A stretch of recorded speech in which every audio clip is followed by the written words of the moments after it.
My name's Nora, and my husband Frederick and I are both in our late 40s. We're a working couple with 2 sons. Our eldest, Leo, and our youngest, Percy.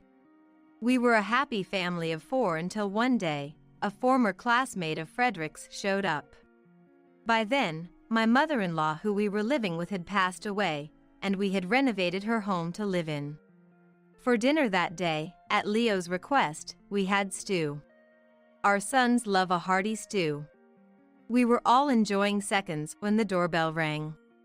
We weren't expecting anyone, and it was dinner time, so I wondered who it could be and went to the door, only to find a stranger standing there.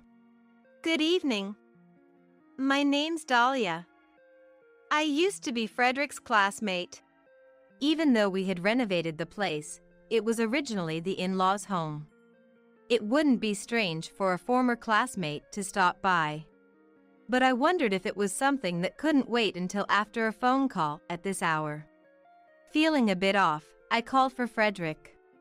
He immediately came to the door, and they started to catch up as if they hadn't seen each other in ages. Hey! If it isn't Dahlia! Long time no see. Are you back in town? I moved back to my parents' house yesterday. So, I thought I'd come by and say hello to you, who lives nearby, as a way of getting reacquainted. Moved back? Weren't you married and living in another state, Dahlia? Why move? Did something happen to your aunt and uncle? Frederick, having lost his parents, seemed to jump to that conclusion. Then Dahlia, with a bright smile, said, "Well, I am worried about my parents. But actually, I'm considering getting a divorce. I thought about separating and moved back here." Oh, I see. Sorry for the insensitive question. The word divorce seemed to unsettle Frederick. Being the first time meeting her, I didn't know what to say either. Perhaps disliking the awkward atmosphere, Frederick tried to change the subject. "Hey, Dahlia, come on in. I'll introduce you to my sons." What? This time, I was the one startled. "I'll say it again, she's a stranger, and besides, we were in the middle of dinner." I tried to signal Frederick with my eyes to stop this, but he didn't notice and invited Dahlia in. And Dahlia, without seeming to feel bad about it. Really? Well then, I might just take you up on that offer and come in for a bit. She started to come inside. She said lightly and walked in, ignoring me completely and heading to the living room with Frederick. I hurried after Frederick and Dahlia, feeling my irritation growing. Wait. Did she just ignore me? She didn't even ask for my permission to come in. This is also my house, and isn't it common courtesy to consult the wife in these situations? That's how my impression of Dahlia was far from favorable. Upon reaching the living room, Dahlia forced herself between our 2 sons at the dinner table, saying, "Good evening. You can call me Dahlia. You're Frederick's sons, right? Cute. You look like your dad. And Frederick, your skin looks clearer than before. You've become quite handsome, haven't you?" She continued in a cloying tone. My sons and I were too dumbfounded to respond. Then Dahlia glanced at the dinner table, scoffed, and said, "Stew? It's great for when you want to cut corners, isn't it? What's with these dishes? No taste. These glasses look cheap too. And this room, doesn't it look shabby? It's a waste considering the house is relatively new." Such disrespectful comments. Afterward, Dahlia kept making disparaging remarks about our home in a fawning voice before she left, leaving behind an unpleasant atmosphere. My sons and I were appalled by Dahlia's rude behavior. We all remained silent. Leo said in disgust, "Who was that? She was incredibly rude." Percy made a disgusted face. "And she smelled strongly of perfume. Can I open the window for some air?" I've lost my appetite. Without waiting for an answer, he stood up and opened the living room window. Really? Coming into someone's house without hesitation at dinner time and then criticizing the place is just rude, isn't it? She said she was Dad's former classmate, but is that true? Were you guys not on good terms or something? Faced with our disapproval, Frederick scratched his head uncomfortably. Sorry about that. That was Dahlia, a former classmate of mine. She's always been high-spirited, you know, talks like that. No, that's clearly malicious. Everyone but Frederick could sense it. She definitely has something against me. I didn't know why at the time, but I could feel the hostility directed at me from the start. Since then, Dahlia began to visit frequently, always timing her visits when Frederick was coming home.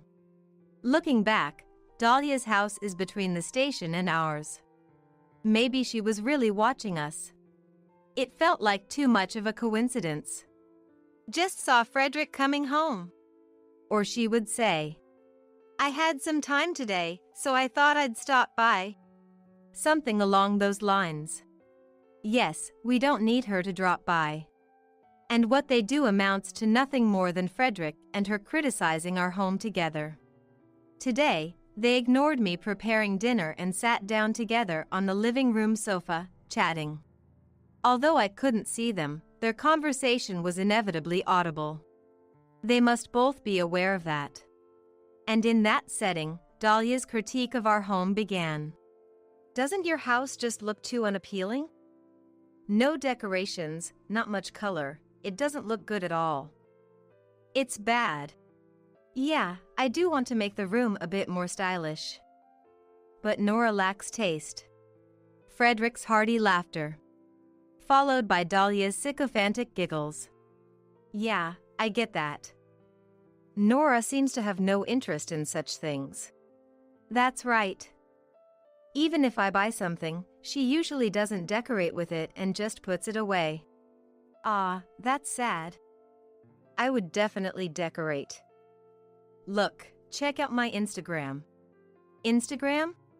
Yeah, actually, I post about interiors on Instagram. Here, Nora, you should look at my Instagram and learn. Dahlia caught me as I came into the living room to set the table, showing me her phone screen. But the Instagram she showed was far from my taste. A clutter of items everywhere, a room that was the opposite of my preference for simplicity. Some might like it, but I couldn't imagine spending time in that room. Besides my taste, there were other reasons why I couldn't make our home into something Dahlia would like. Ignoring my frown, Dahlia sat back down next to Frederick. It's quite popular, you know.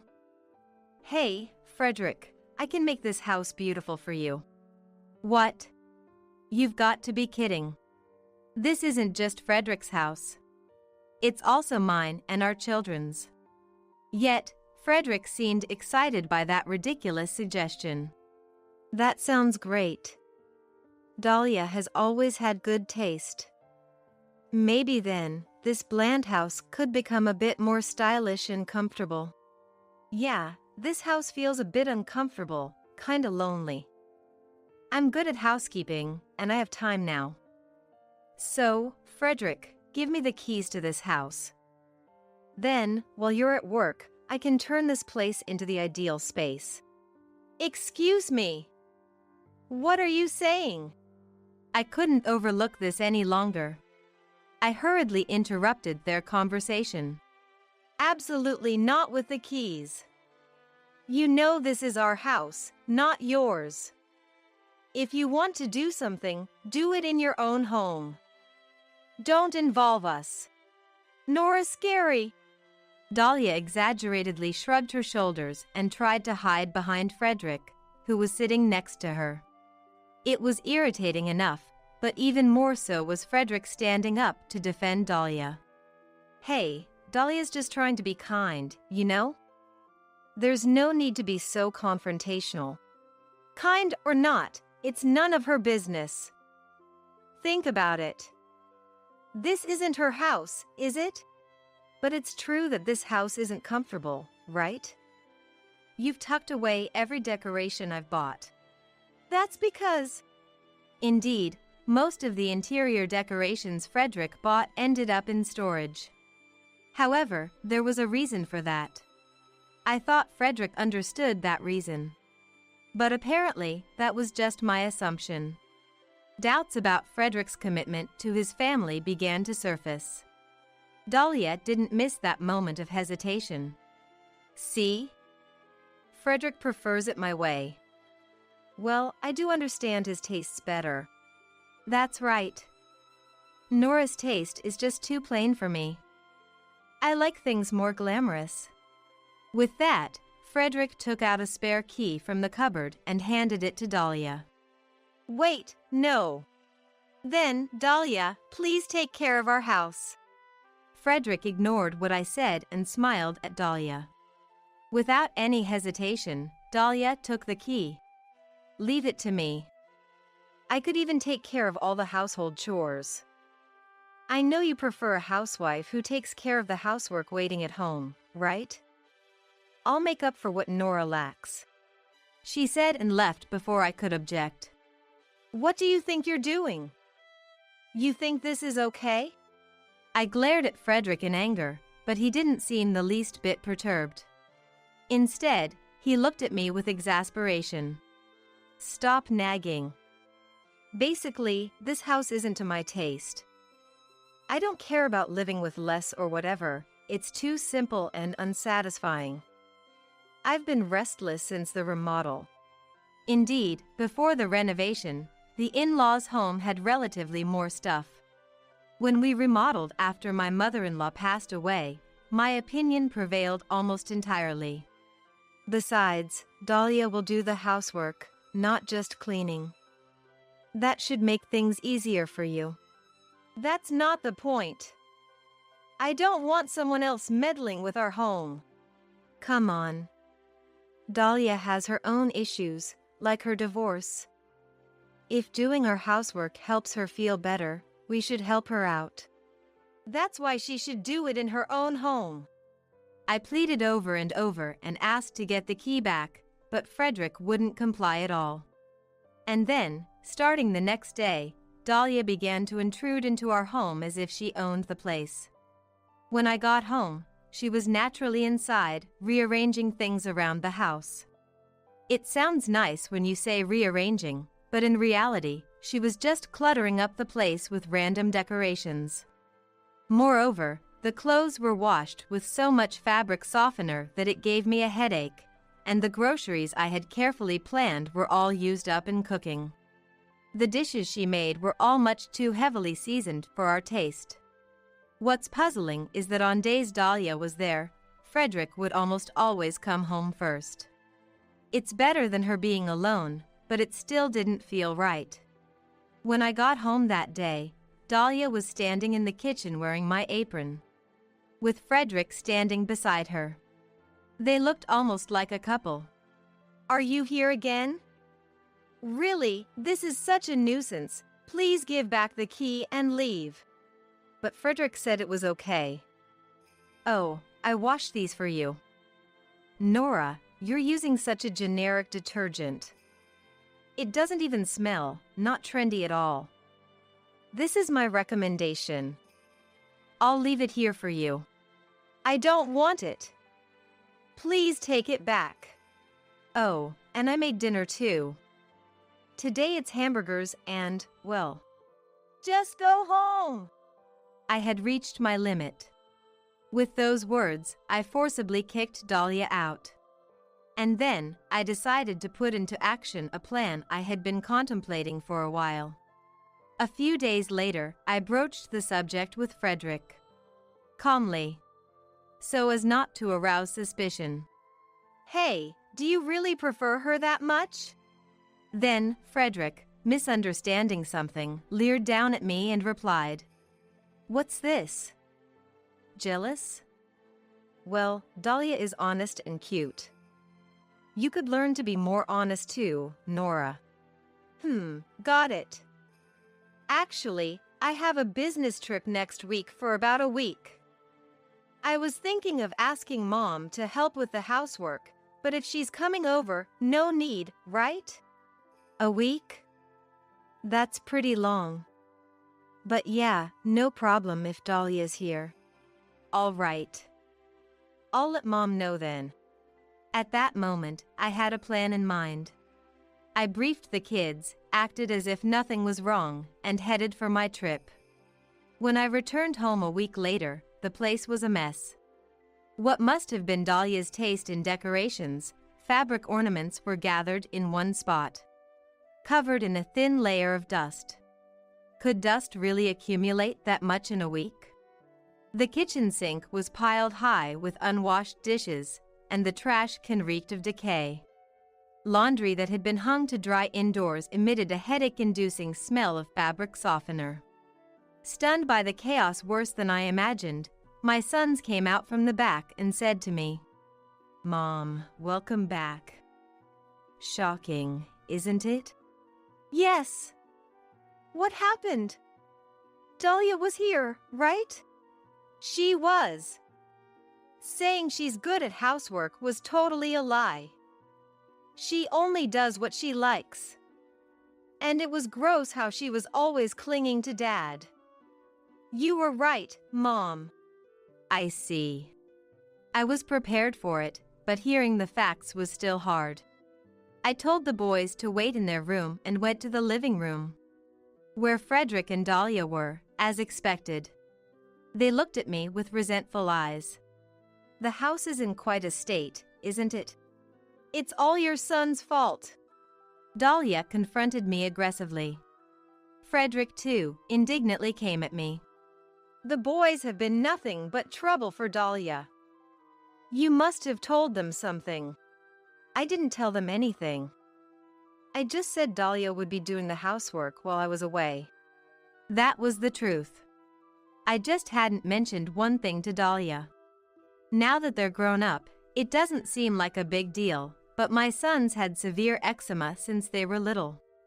They also have dust and mite allergies, so I've always been vigilant about keeping the house clean.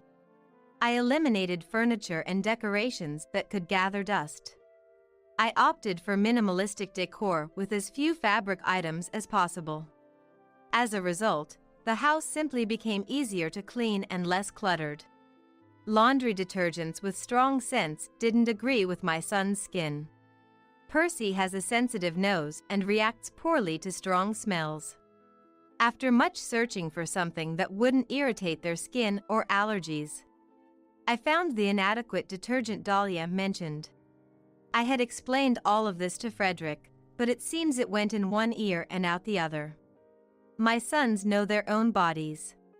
They know how to protect themselves. They clearly said no to Dahlia's interior decorations and removed the fabric ornaments that were a breeding ground for dust. Looking closer, the laundry was mostly Frederick and Dahlia's. They had been washing their own things. They avoided the living room after Dahlia washed the curtains. All of this is my speculation, but it's probably not far off.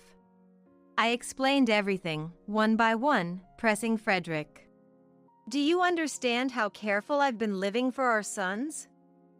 And have you looked in the mirror lately? You have a lot of acne. Do you know what caused it? Yes, the boy's eczema was inherited from Frederick. Frederick's face was covered in acne. Dahlia probably cooked only the greasy food Frederick liked. I noticed Frederick's eczema when we started dating. Wanting to improve it, I focused on a healthy diet and lifestyle for him. Thanks to that, Frederick's physique improved and his skin cleared up, but just 1 week of poor lifestyle choices caused his skin to flare up again. The grown-up boys managed their diet by buying vegetable salads or eating vegetables at the school cafeteria, but Frederick, it seems, did not think about such things and enjoyed Dahlia's cooking to his heart's content. Posting about interiors on Instagram? You have the nerve after turning someone's home into this in a week. The moment I entered the house, I was hit by a mix of bad smells. Dust flying everywhere, Dishes unwashed. I thought you were good at housekeeping. Stop it! How dare you! After I offered to help with the housework. Your sons are not cute at all.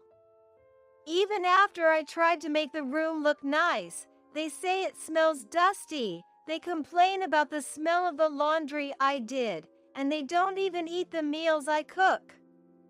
That's it. I'm leaving. And with that, Dahlia left. Frederick hurriedly followed her.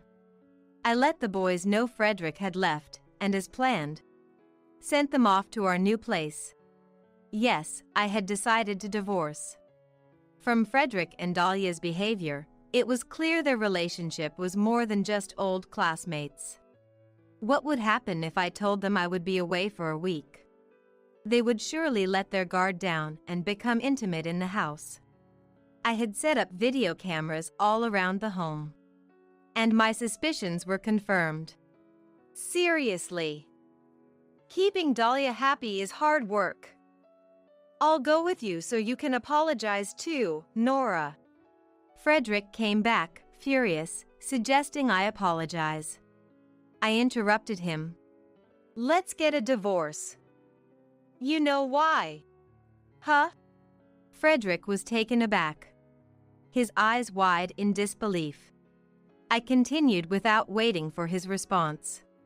You don't listen to me or the kids, and you're cheating with Dahlia. What are you talking about? Dahlia is just a classmate who helped with housework. I won't be fooled. I have proof.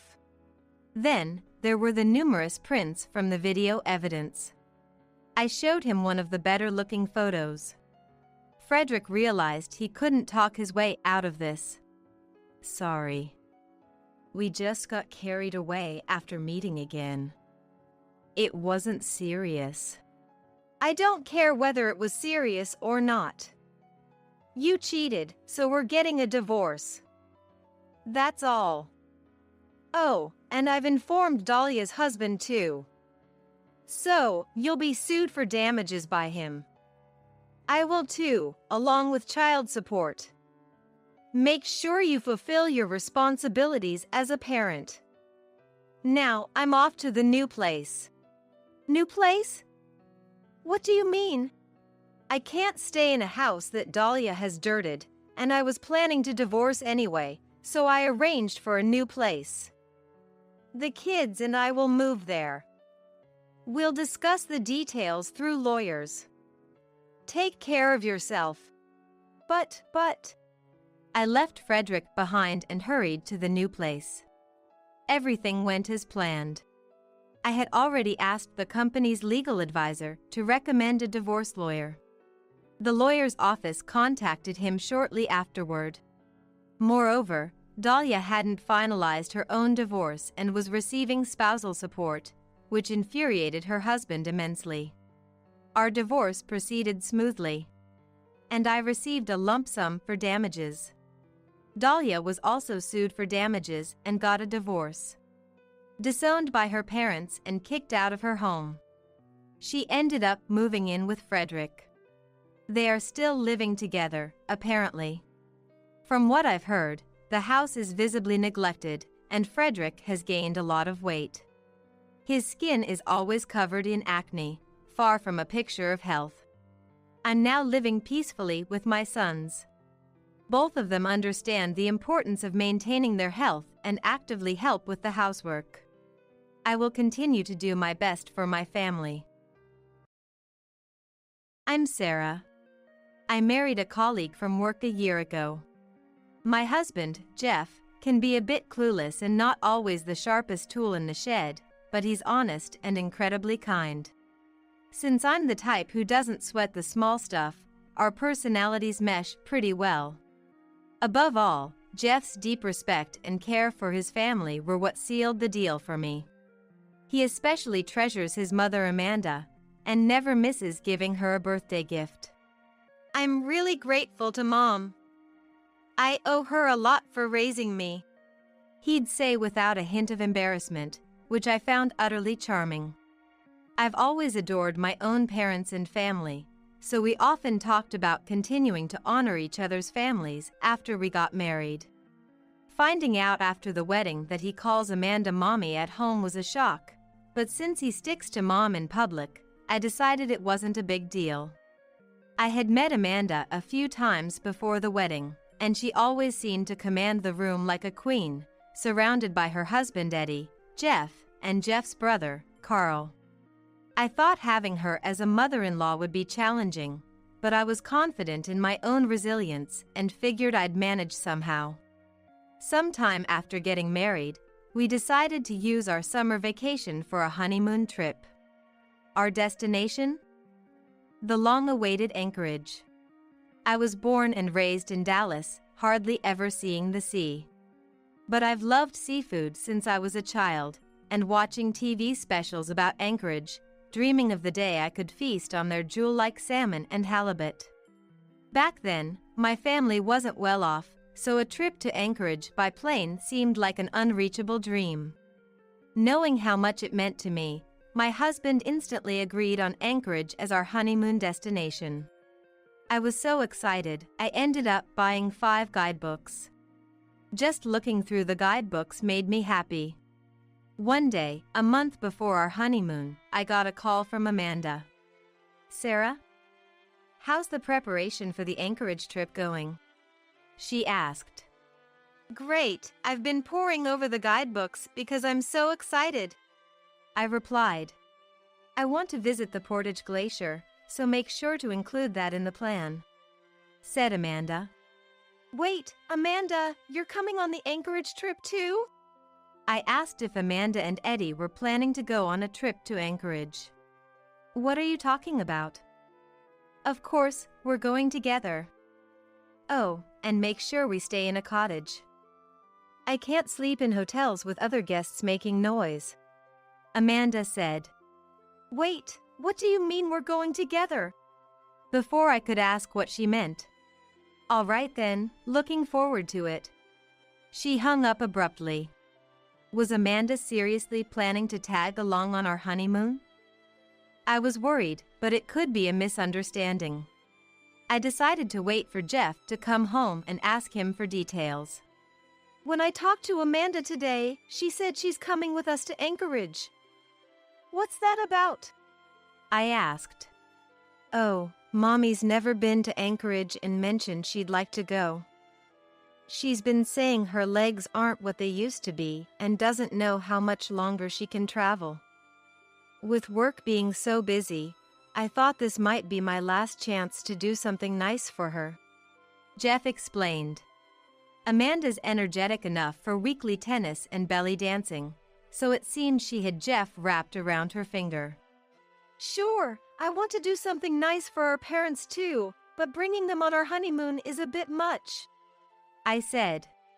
"But I want to bring Mommy. We said we'd cherish each other's families, right?" Jeff insisted. "Well, yeah, but..." It seemed Jeff was seriously considering this as a gesture of filial piety. Classic Jeff. I didn't want to start our marriage with a conflict. Reluctantly, I decided to play along. "Okay then. So, it's all right if I invite my parents and grandmother, the whole family?" Pretending to be naive, I suggested calling in my family as reinforcements. After all, when it comes to showing appreciation, why not include the parents?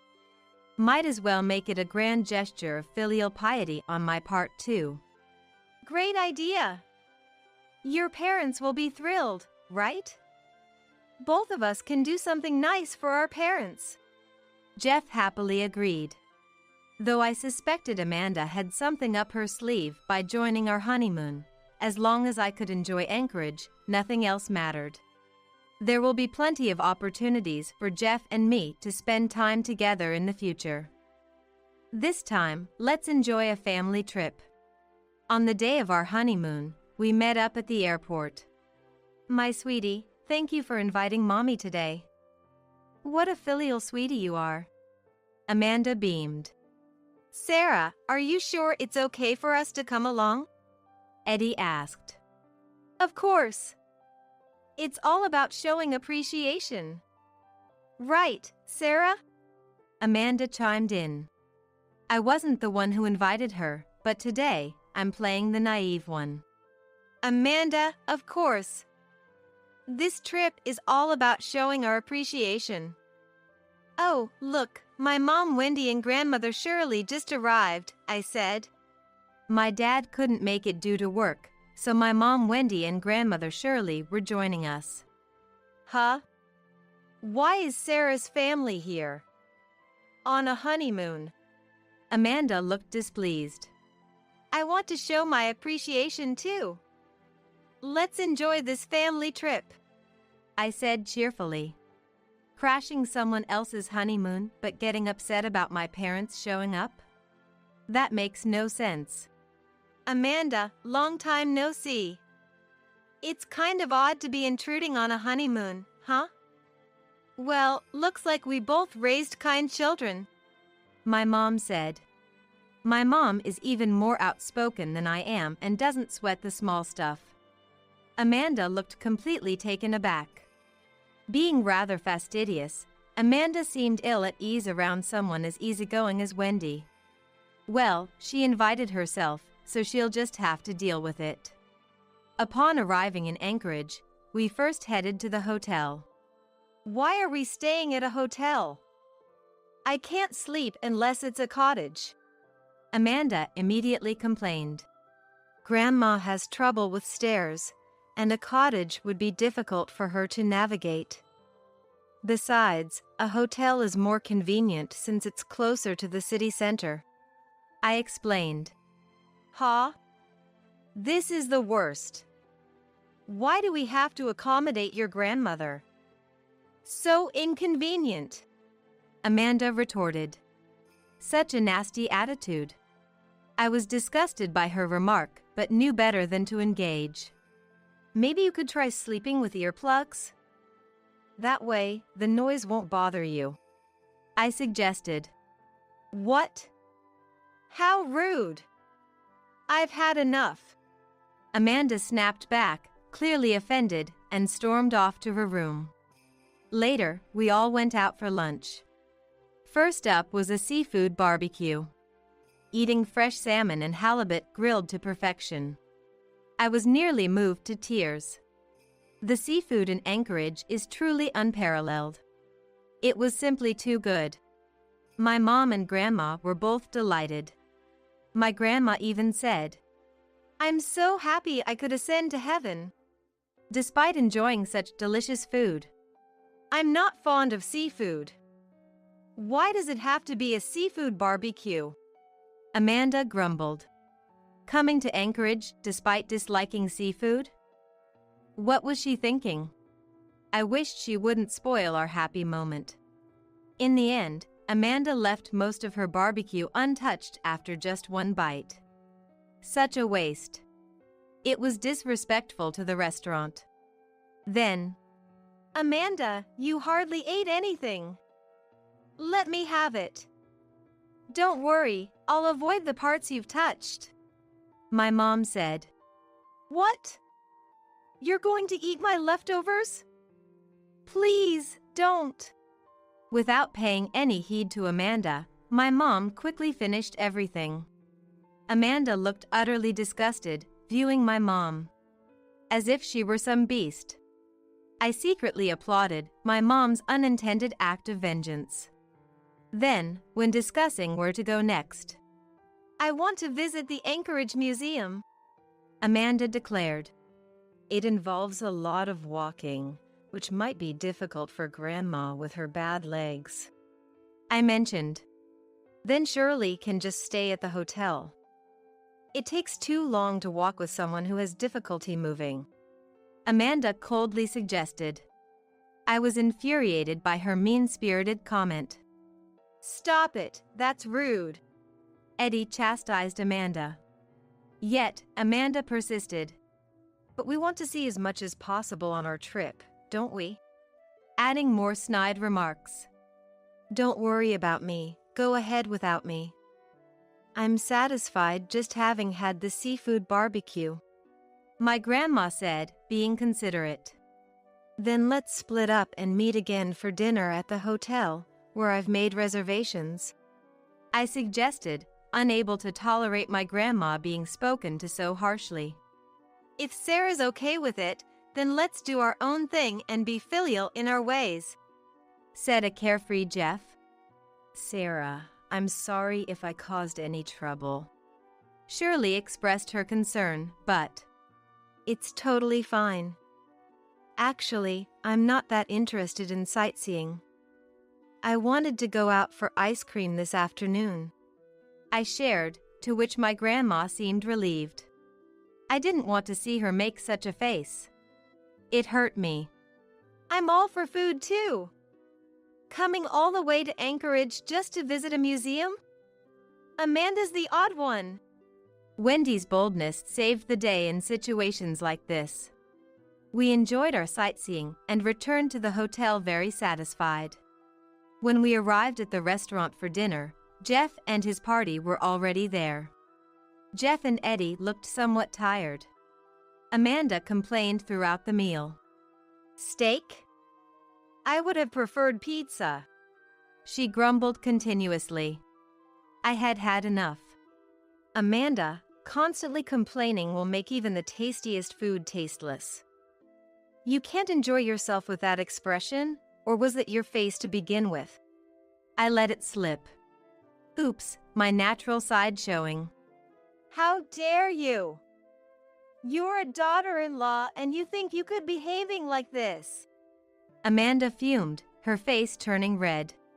Enough is enough. We are guests on your honeymoon, Eddie interjected. Humph. With that parting shot, Amanda stormed off to her room. People actually say humph in real life.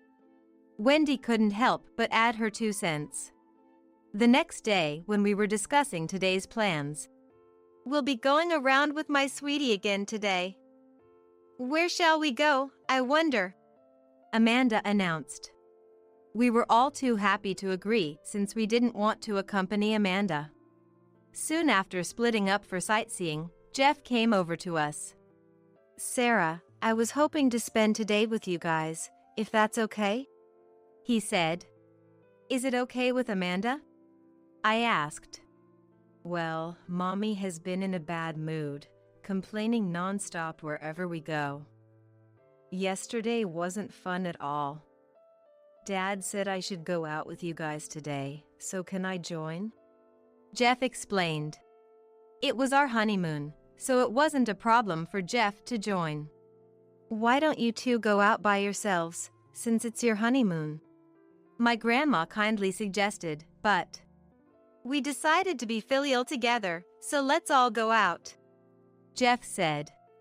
Jeff spent the day helping Shirley with her mobility and even bought Anchorage crafts for my mom and my dad, Owen, who couldn't make it. Your family is my family too, he said, earnestly fulfilling his filial duties. Jeff's obliviousness to Amanda's malice is a flaw, but his honesty and kindness are what I truly love about him. I half expected a call from Amanda, but we were able to enjoy our Anchorage sightseeing peacefully, without any incident. When we returned to the hotel, the receptionist had a message for us from Eddie. I've had some sudden work come up, so we'll be heading back first. Please enjoy your trip without worrying about us. Dad has to work on a holiday? That's unusual, Jeff remarked, but it seemed Eddie was just being considerate and had made up an excuse to take Amanda back with him. I felt sorry for causing Eddie any trouble. Thanks to Eddie, we were able to enjoy the rest of our trip to Anchorage. For a while after that, we had no encounters with Amanda and lived peacefully. Months later, for our first wedding anniversary, we decided to go out for a meal. I'll find a nice place for you, Jeff was enthusiastic. A few days later, Jeff made a surprising suggestion. How about we invite my parents and Carl to the meal? Mommy said it was a pity Carl couldn't join us on the trip last time. Carl also said he's missed seeing you. What do you think?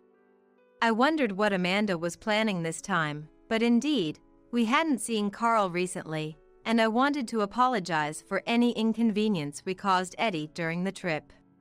Sure. Can I also invite my parents and my sister Kate? I asked. Great idea. I haven't seen Owen and Kate for a while either. Let's book a private room then. It's going to be fun. Jeff, ever the optimist, said. If only Amanda wasn't an issue, I'd have an entirely kind-hearted husband who values family. On the day of the meal, my family arrived at the restaurant first. Thank you for joining us for our wedding anniversary meal, said Jeff. What? It's your anniversary meal? I thought it was just a regular dinner. Are you sure it's okay for us to crash? Kate worried. It's fine. Jeff's parents and Carl are joining us too, I explained, which puzzled Kate. Shortly after, Amanda and her party arrived. As soon as she entered the room, What? Why is Sarah's family here too? Amanda hysterically exclaimed. It's a special occasion since Owen and Kate couldn't join the trip. It's only fair, Jeff responded. That's not the point. Why do you always have to ruin my plans? I was hoping to drive a wedge between you two during the honeymoon and get you divorced. After that failed because of interference, I thought I'd ruin your anniversary today, Amanda shockingly revealed. Though I suspected she was up to something, I never imagined it was to this extent. Such malice was beyond belief. Why? You're a kind person, Mommy. Why would you say such things? Jeff was genuinely shocked. Believing Amanda was genuinely kind. Bro, what are you talking about? That's who Mom is, right? Like the epitome of everything bad about women. Mom likes playing the good mother in front of you because she loves her sweet, naive son. But seriously, you should have noticed, Jeff. Even for someone who's a natural airhead as you, there's a limit. Carl chimed in. While Jeff was naturally naive, Carl appeared to be more grounded. What? Carl, how can you say such a thing? Amanda shrieked, but enough is enough. Jeff and Sarah aren't going to divorce. The ones divorcing are us, said Eddie. What? Us? Amanda faltered. I've had enough of your antics. I intended to see our marriage through to the end, but if you're going to trouble Sarah as well, that's the last straw. Let's get divorced, Eddie declared. Why me? It's Sarah's fault. She's stealing my sweetie. Amanda continued her tirade. Everyone, I apologize for the disturbance today. We'll be taking our leave now, Eddie said, forcibly taking a noisy Amanda home. Everyone was left dumbfounded by the turn of events. I had been ready to confront Amanda if she caused any trouble, but I never expected this outcome. Why? Jeff seemed deeply shocked. Dad's right to want a divorce. And today was your wedding anniversary? You shouldn't have invited Mom of all people on such a day. What were you thinking, bro? Carl remarked. Since we had already made reservations, we decided to proceed with our meal. During the meal, Carl lectured Jeff, discussing Amanda's malice that Jeff had been oblivious to, and Jeff seemed very remorseful. Sarah, I'm sorry for not noticing before. He apologized. It felt like a victory over Amanda without even having to fight. Carl, saying she's like everything bad about women condensed into one person was spot on. I had a hard time holding back my laughter. My mom chimed in. You're pretty funny yourself, too. Carl and Wendy hit it off. Despite everything, it seemed our families grew closer as a result. While it was an unexpected turn of events for our families, it was heartwarming to see both families getting along so well. Amanda and Eddie eventually divorced. Excluding Amanda, both families became very close, often dining and traveling together. Jeff and I, who value family, were happy about the improved family relations. I'm Isabella. I really dislike my parents. What bothers me the most is their obsession with what others think. They use their affectionate behavior towards me to win over people's approval. It seems like that's all that matters to them. So, at home, they were very strict with me. I was constantly nagged about etiquette and how to speak properly, down to the smallest detail. Naturally, I rebelled against that, but they never listened to what I had to say. All that mattered to them was appearing as good people in the eyes of others. They wanted me to play the role of a quiet, well-behaved child. As a young girl, I just convinced myself that it was how things were supposed to be. How long would I have to endure this? Would I have to live with this dissatisfaction forever? I want to get out of this house as soon as possible. Even as a child, I was consumed by this thought. But unexpectedly, a turning point came much sooner. It was when I was in elementary school. My sister Chloe was born. And she was much more pretty than me. It was only a matter of time before our parents' interest shifted from me to her. Eventually, all their love and attention fully turned to her. Thankfully, it allowed me to distance myself from my parents. I can finally be free, I thought, but it turned out they weren't done with me. I realized it during my senior year of high school. It was when I told my parents I wanted to get a job. Of course, I had always thought about leaving home since I was little. Graduating high school was my chance to leave. I had been looking forward to that opportunity for so long. But then, my father said something completely unexpected. No way! You're going to college! I was shocked by his forceful tone. Lately, my parents had been so focused on Chloe. I thought they would easily agree. Maybe he had some expectations for my future. Why do I have to go to college? With a glimmer of hope, I asked him. His response shattered my expectations completely. You need a decent education to marry well, you know. So that was it. I finally understood why my parents were so concerned about appearances. They were planning to use my marriage prospects to make their own lives easier. I want to work! I protested. Then, are you going to pay for your moving expenses yourself? He retorted. His words left me speechless. Given their concern for appearances, my parents had always given me an allowance. But I didn't have enough to afford a move. Moreover, my high school prohibited part-time jobs. There was virtually no way for me to earn the moving expenses myself. He knew it, which is why he said it. As I struggled to respond, he laughed. We've spent quite a lot on raising you. Maybe you should pay us back for that? That's... If you don't like it, go to college. He concluded. In the end, I couldn't argue back. But if I looked at it differently, they were offering to send me to college for free. As much as they might want to, they couldn't just force marriage or arranged matches on me against my will. So, I decided to obediently go to college and then escape after graduation. After that, I enrolled in a local college. But since my education was just for the sake of appearances, I wasn't allowed to live alone. My father never really considered my academic pursuits at college. I'll pay your tuition, but in return, you'll have to work part-time and contribute to the household expenses. He said shortly after I started college. How much should I contribute? I asked. Let's say $500 a month. I wanted to focus on my studies, now that I was in college. But he would never listen to such a request. Reluctantly, I juggled part-time work with my college lectures.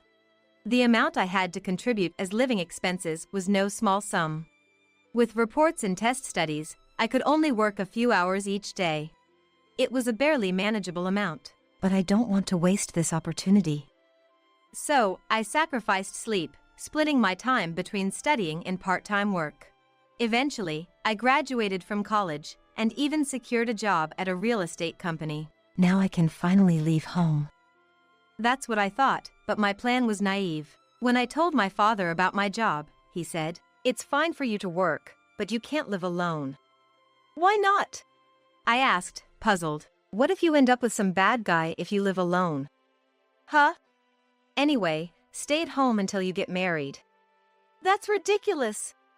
Or can you pay back your college tuition right now? If so, I might consider letting you live alone.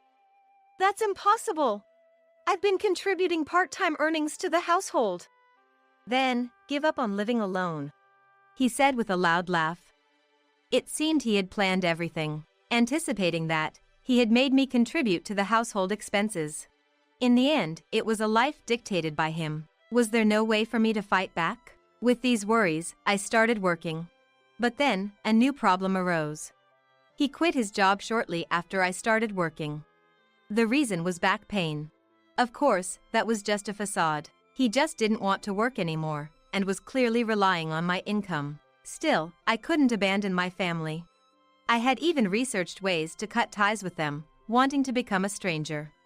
But there's no way to completely sever ties with family. Parents will always be parents.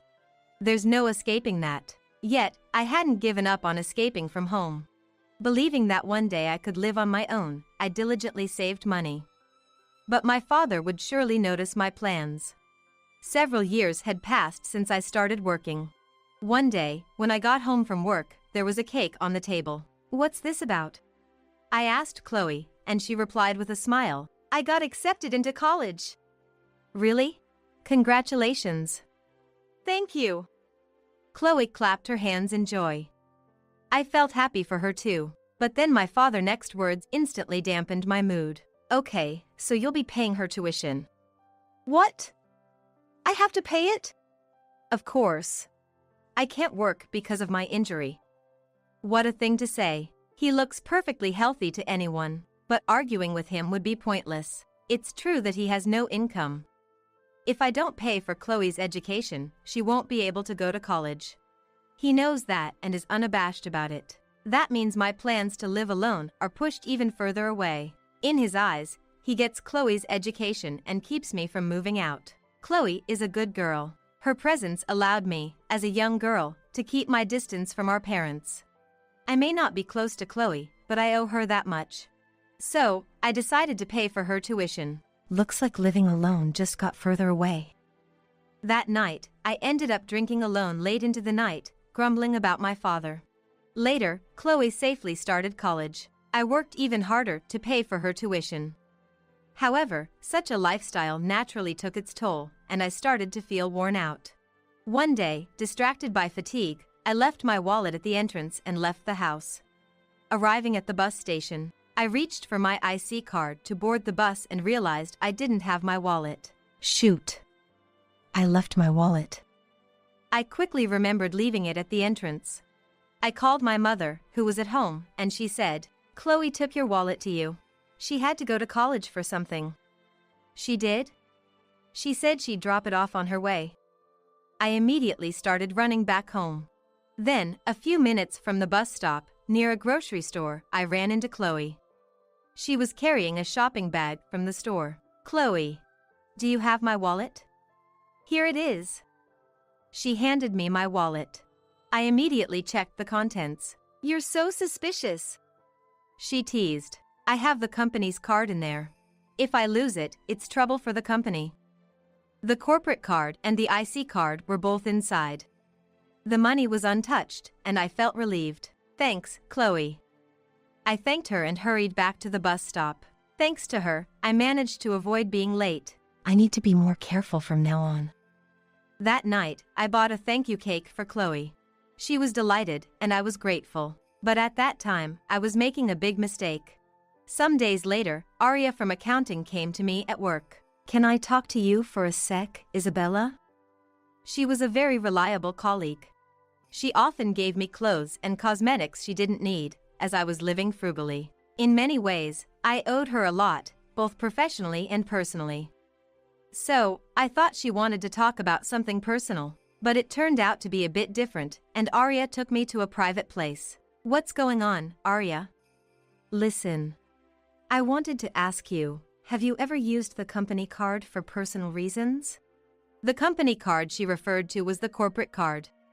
Designed for managing expenses in one place, the company had issued these cards to employees. Of course, as a salesperson, I also had a company-issued card. However, the charges were to be billed to the corporate account. So, using the card for personal reasons would be immediately noticeable. I think I've only used it during work hours? I replied, feeling anxious. I didn't recall doing anything wrong, but I couldn't completely rule out the possibility of it being used without my knowledge. As I was pondering, she said, "Actually, your card was used at a grocery store. It looks like it was for buying water. Do you remember?" Grocery store, water. I thought hard about it. Then, I remembered the day I forgot my wallet. For a brief moment that day, Chloe had my wallet. I normally never let anyone else handle my wallet, especially at work. Therefore, if someone else used the card, it had to have been Chloe on that day. Well, do you know the date it was used? I didn't want to suspect Chloe. I asked Arya, hoping to prove it wasn't her. If the card was used on a different day, then she wouldn't be the culprit. I must have been absent-minded and accidentally used the company card. That's what I wanted to believe, but reality was harsh. The card had been used on the very day I forgot my wallet. Is there anything you can recall? Arya asked. On impulse, I blurted out, "Oh. I might have mistaken it for my IC card." Really? I sometimes buy water before work. I see. I'm really sorry about that. I paid the amount that had been charged right there. I made excuses in a panic, but Arya comforted me, saying, "Don't worry, I've made the same mistake before." I was worried it might happen again. Driven by anxiety, I asked Arya for a favor right then and there. "Are you sure? It'll be extra work for you, Isabella." "Yes. I don't want to repeat the same mistake." "Okay, I'll take care of it." "Thank you so much." Thus, I managed to avoid turning it into a big issue. But I knew there wouldn't be a second chance. If something similar happened again, it would surely be a major problem. That's why I took the initiative. That incident was a significant turning point for me. I had always thought Chloe was a good girl, but she was a child doted on by our father. She never rebelled against him. If she's aware of everything, maybe she's just pretending to be good, not just outside the house, but in front of me as well. At that moment, I found her smile strangely frightening. My parents were trying to use me for their own benefit. So, I was already cautious of them, especially my father. But now, I had to be wary of Chloe too. What should I do? The thought of living with my parents and Chloe became scary. I had always wanted to leave, but now more than ever. After much thought, I confided in my boyfriend, Timothy. "Why don't we get married then?" He said casually. I was at a loss for words. He smiled. "If we're married, you can leave your house. I'm a civil servant, so they probably won't object." That's true. He and I were classmates in college. We'd been dating for over 5 years, and I had been thinking it might be time. But I had my family to consider. I couldn't easily say yes to marriage. However, I had told him about my family's problems. He had listened and advised me on various things. Despite all that, he was still willing to marry me. "Please, I'd appreciate it." So, I decided to get married. But it wasn't just happiness filling me up. There were too many problems, especially with my father. It wasn't certain that he would agree to the marriage. I'll have to persuade him carefully. I decided to take my time convincing him. But as I hesitated to bring up the topic of marriage at home, time just passed by. Half a year went by like that. I need to say something soon, I thought to myself. Then, unexpectedly, my father and I got into an argument. "Enough! I've told you many times to marry the person I introduced." "That's impossible! I'm seeing someone." "What? Who is the guy?" "He's a civil servant. A good person." He fell silent at my words and seemed to be thinking. I took the chance to say, "He's willing to give a generous dowry. That should satisfy you, right?" He looked hesitant. That could work. I decided to push through. "How much should the dowry be?" $30,000. I thought that was a lot. But when I mentioned it to Timothy, he agreed to provide it. Thus, with his help, I was able to leave my home. Once the decision was made, everything else went smoothly. I started preparing to move right away. Then, on a certain Sunday, I arranged for the movers to come. During the move, Chloe approached me. Just keep your promise to pay for my tuition, okay? That's fine, but can I ask you something? You've used my card without permission, haven't you? Oh, you found out, huh? She said, without any sign of remorse. I had tried several times to confront her about the truth, but never got the chance. I gathered my courage to ask, but it seemed like no big deal to her. Using someone else's card is a crime. Do you understand that? It's fine, we're family, aren't we? She replied, showing no guilt. I was infuriated. I'll deposit the tuition money into the designated account. But that's it. Consider it severance. Huh? Once I leave this house, we're strangers. Do whatever you want. She walked off with a scoff. Later that evening, when the moving was done, I went to the living room where my father was waiting. Where's the money? It's always about money with you. Here it is. I've always dreamed of profiting from marrying you off to someone well off since you were born. Well, this should be enough. I've contributed plenty to this house already. Yeah, now it's all up to Chloe's future spouse. He smirked, his comment dripping with sarcasm. He might keep coming back to ask for more money. That thought makes me angry. But when that time comes, I'll just have to turn him away. Then we had our last meal as a family. Chloe wasn't there, though. According to my mother, she was out with friends. Better not to see her. After the meal, I gathered my belongings and decided to leave the house. But as I was leaving, I ran into Chloe. Oh? Still here, Isabella? Ah, right, here, I'm returning this. Without a word, she handed something over. I looked down and saw it was the company card. I quickly checked my wallet. Only realizing now? I took it when I was in your room. You're so clueless. I clenched my teeth. Clearly, she had used it without permission. That's when it hit me. Chloe brazenly admitted. I used your card for drinks and meals for about 100 people, so check it up. Then, without being asked, she started telling me all about it. She talked about a reunion she had and going to an all-you-can-eat, one thing after another. She even mentioned choosing an expensive restaurant, thinking about the card's limit. That really made me angry. So, I retorted, who are you, exactly? What? You were serious about us being strangers once you left home? But what about the tuition fee? She kept bothering me about it. The bank card for the tuition fees has been given to Dad, I said, and quickly walked away. Afterwards, I joined Timothy and started our new married life. Nothing much changed, though. I continued working, and the only real change was our home. But that was the biggest change for me. I was filled with a sense of freedom I had never felt before. I hoped this happiness would last a long time while enjoying life with him. About half a year went by. One day at work, Chloe showed up. You're here! Come out! She caused a scene at the company reception. Hearing it, I rushed to the reception. Chloe. There you are! What do you think you're doing, you liar? She yelled the moment she saw me. She started shouting at me, showing me her bank card. I got a call saying the tuition couldn't be withdrawn, and I was embarrassed, you know. What are you talking about? I made sure to deposit it. Huh? But it clearly hasn't been withdrawn. Don't you even know how to check your bank card? Are you really a university student? Of course I am, 4th year at a national university. I've even secured a job. She yelled. Sighing, I explained. I deposited this year's $5,000 tuition fee. Here's the deposit record, see? That's exactly it. That amount was withdrawn from the card. You must have done it.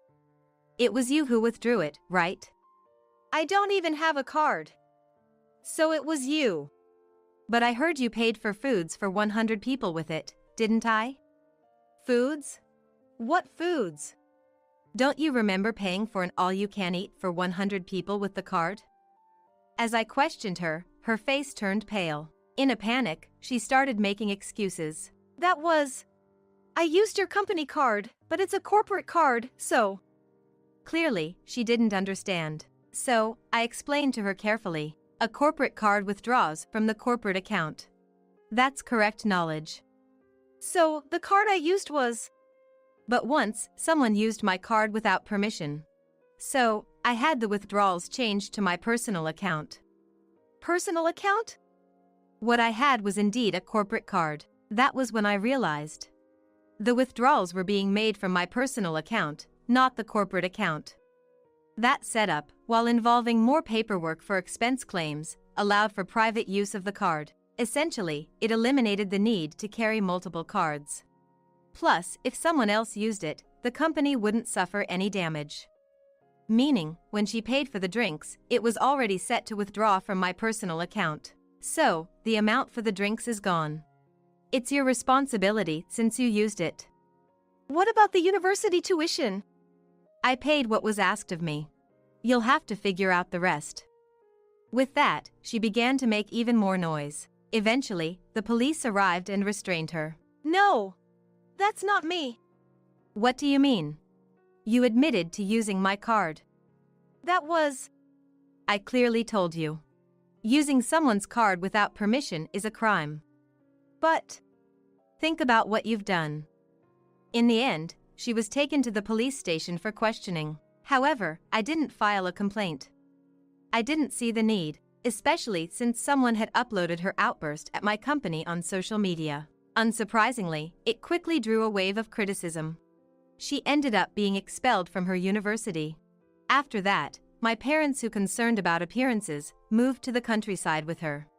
It seemed they thought they could escape the scandal by leaving town. Their plan was to find a marriage partner for Chloe there and then extort money from him. But given their bad characters, it was unlikely to work.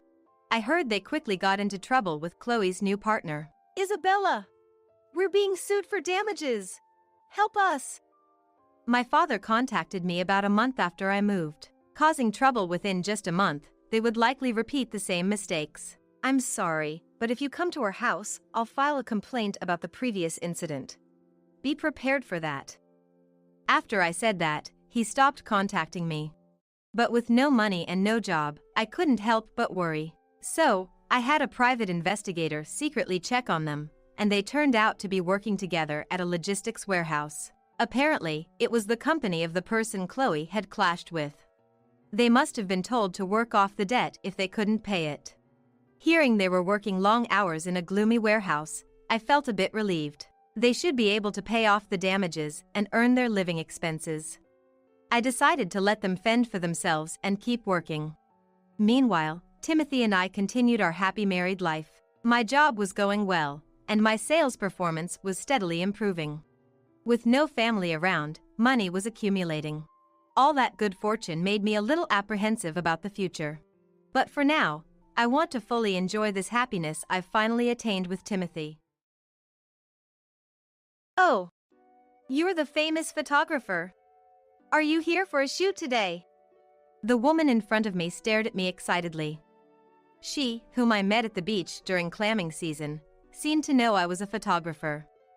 Despite being busy playing in the sand with her family of 3, she listened to my story with great interest. It's deeply moving to recall my early days as a photographer, when I struggled to gain credibility and couldn't get any assignments. When I told her I was here for a shoot, she eagerly volunteered to be my subject. But could you please make sure not to show my child's face? She said this, pointing to a cute little girl. The girl, about 2 or 3 years old, looked at us with wide, round eyes. Of course. What about you? As I asked, the father looked pale and darted his eyes around, repeating vague responses. It's understandable, I guess. After all, the father building a sandcastle with the girl is my husband. My name is Sophia. A 30-year-old freelance photographer. Most of my work involves school events and weddings in the area. I capture moments brimming with smiles and friendship, sharing them through my photos. It's not just about taking pictures, but about capturing people's memories and emotions, sharing happiness. Capturing these joyful moments of people is my job and my passion. But my life's shutter stopped in an instant due to an unforeseen event. My husband, Oliver, was a busy businessman. Involved in developing leisure facilities and tourist spots, he traveled all over the country. Though we rarely had time together, the moments we shared were special. Even the briefest times with him, his smiles were what kept me going. I never intended to quit my photography. We promised to support each other, build our careers, and got married. I took the opportunity to work style from traveling around the countries to work from home. Starting with posting landscape and permitted portraits on social media. As virtual galleries and online exhibitions expanded my reach, not just among publishers and peers but also among a general audience, my followers rapidly increased.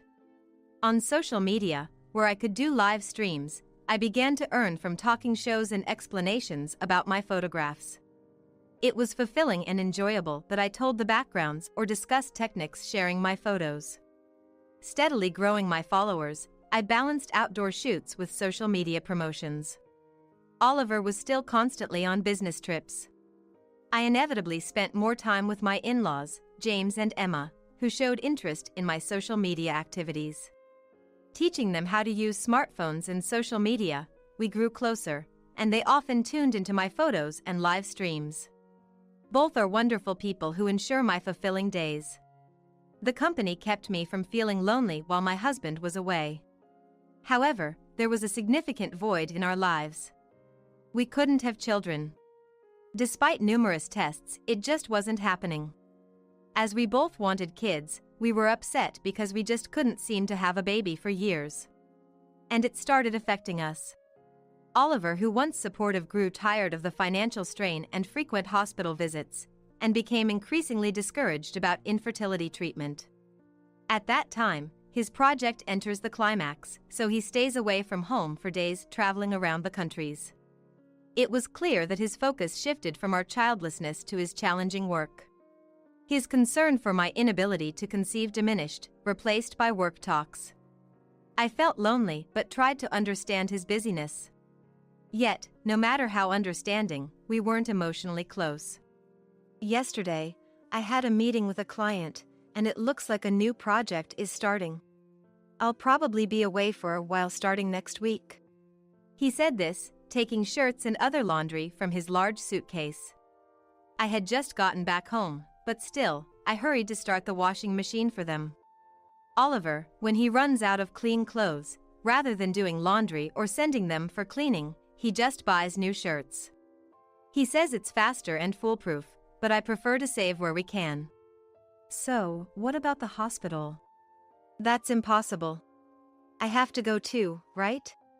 I can't take off work, and next week is a no-go for me. I sighed softly, making sure my husband couldn't hear.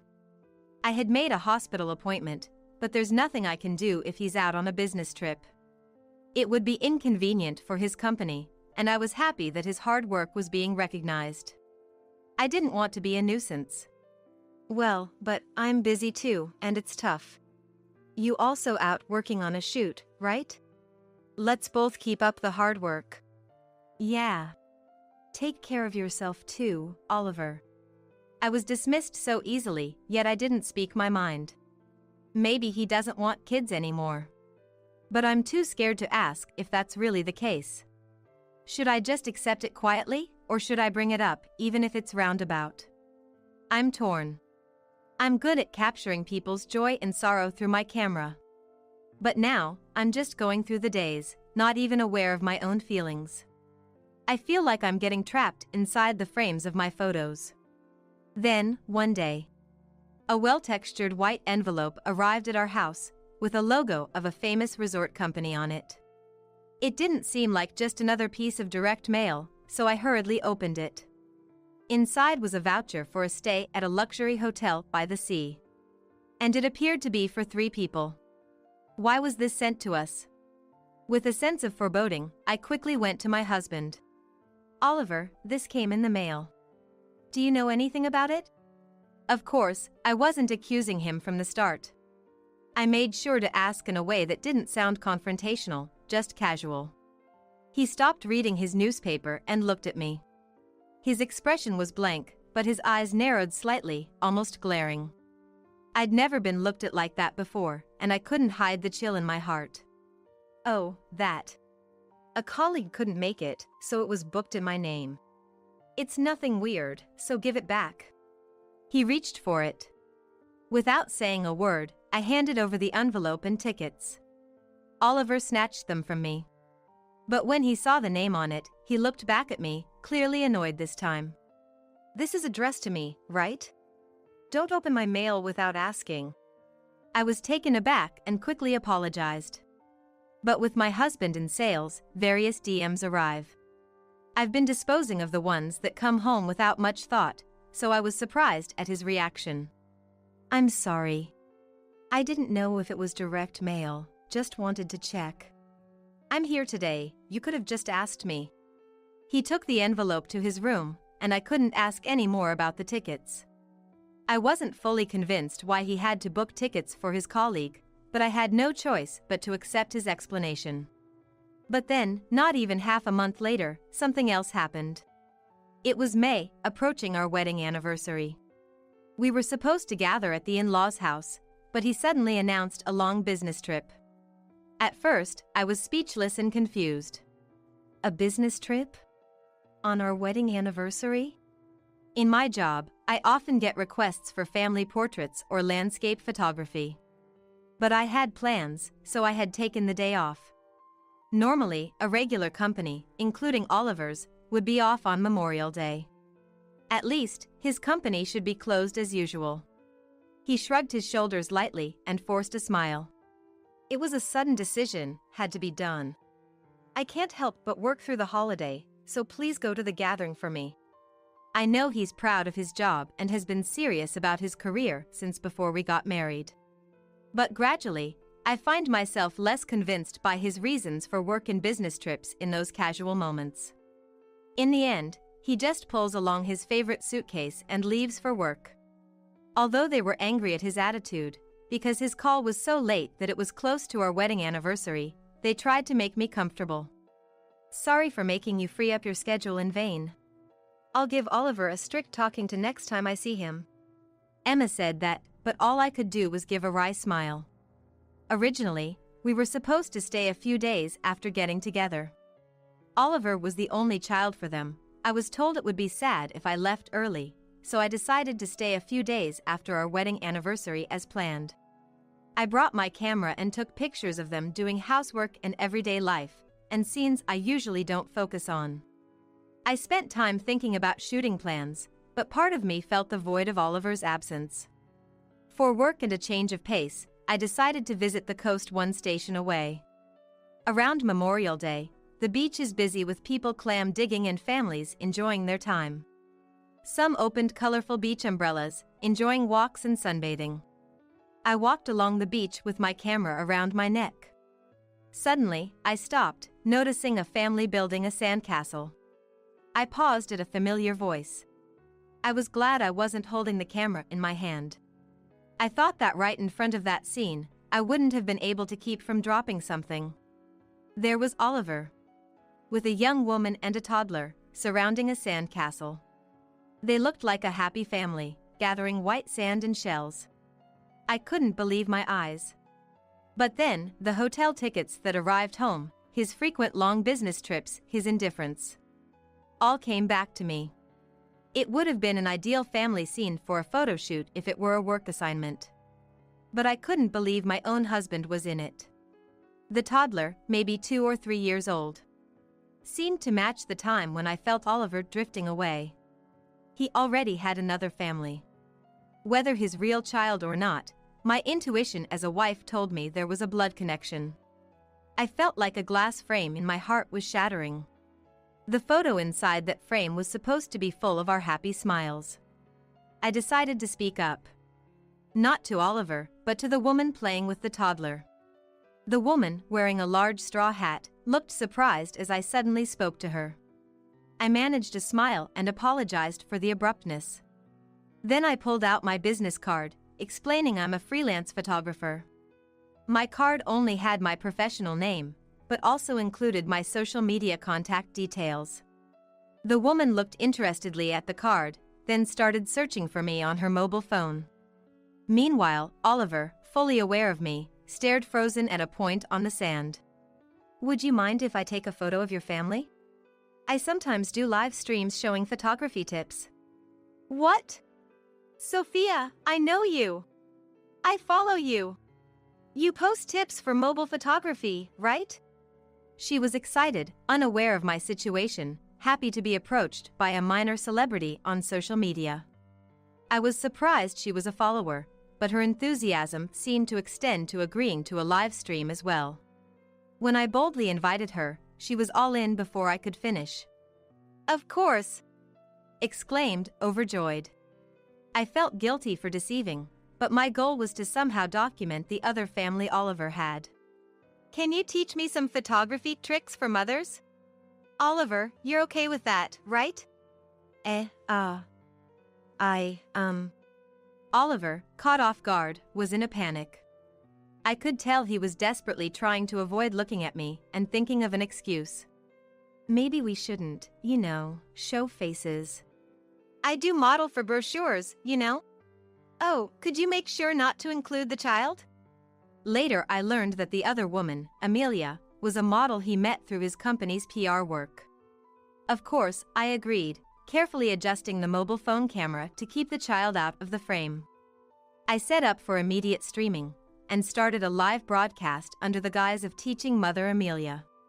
With the child out of the picture, Oliver, who was attending to her, became the center of the screen. His strange smile was interpreted positively by viewers, quickly spreading as him being cute but nervous. After the live stream, I thanked them and left. But it wasn't long before Oliver chased after me and stopped me. He had left Amelia and the child behind. I just asked him, "What are you thinking?" But he just stood there, sullenly silent. Probably, being with Amelia was awkward, so he ran to me. What did he intend by stopping me? Finally, he spoke. "Sophia, please understand. How can I understand without a proper explanation? Well, I can guess after seeing. But I had no choice. I had a child with her before we had one. It's fine. Amelia's family is wealthy, and she said she doesn't need to marry me." Oliver finally confessed the truth, defiantly. I couldn't believe a young woman who got pregnant would say something so convenient. Probably, she knew he was married. "I wanted a child. But you couldn't have one. She is nice and honest, and the child is adorable, looks just like her. But that doesn't mean I've come to dislike you or hate living with you." His words were incoherent, leaving me at a loss. He seemed to argue for maintaining the status quo. "I won't trouble you. This situation is perfect for me. Isn't this good enough?" As if that's an excuse. I should have argued back. But I was so overwhelmed with pain, I lost my voice. My husband, seeing me silent, sighed as if he had convinced me, and was about to leave. But then, unexpectedly, two people arrived. It was James and Emma. "Oliver! Who is that woman and child?" James, red-faced, shouted. Oliver was shocked by the sudden appearance of his parents. "What? Why? I saw it on the live stream notification. Who is this long business trip with? Skipping home visits, with an unknown woman, and even a child." Before James could stop her, Emma stepped between Oliver and me, protecting me, sharply addressing Oliver. I was also shocked. They had seen the live stream on social media and realized something terrible was happening. Shocked by the sight of Oliver appearing as a couple with an unknown woman, they rushed over. Confronted by his parents, he ended up confessing everything about his relationship with Amelia and their child. Such a disgrace to the family. He was struck by a strong slap from Emma, who was rendered speechless. James glared at him with an expression so terrifying that I thought he would have punched him if not for the slap. They left Oliver behind and took me to their car. Following their apologies and strong recommendation, I decided to divorce. After exposing Oliver and his affair with Amelia and securing compensation from them, things settled down for a while. However, as the divorce proceedings and investigations went on, various truths came to light. Firstly, Amelia truly knew Oliver was married. Given her willingness to have a child without marriage, it seemed she had prepared herself to some extent for a relationship with a married man.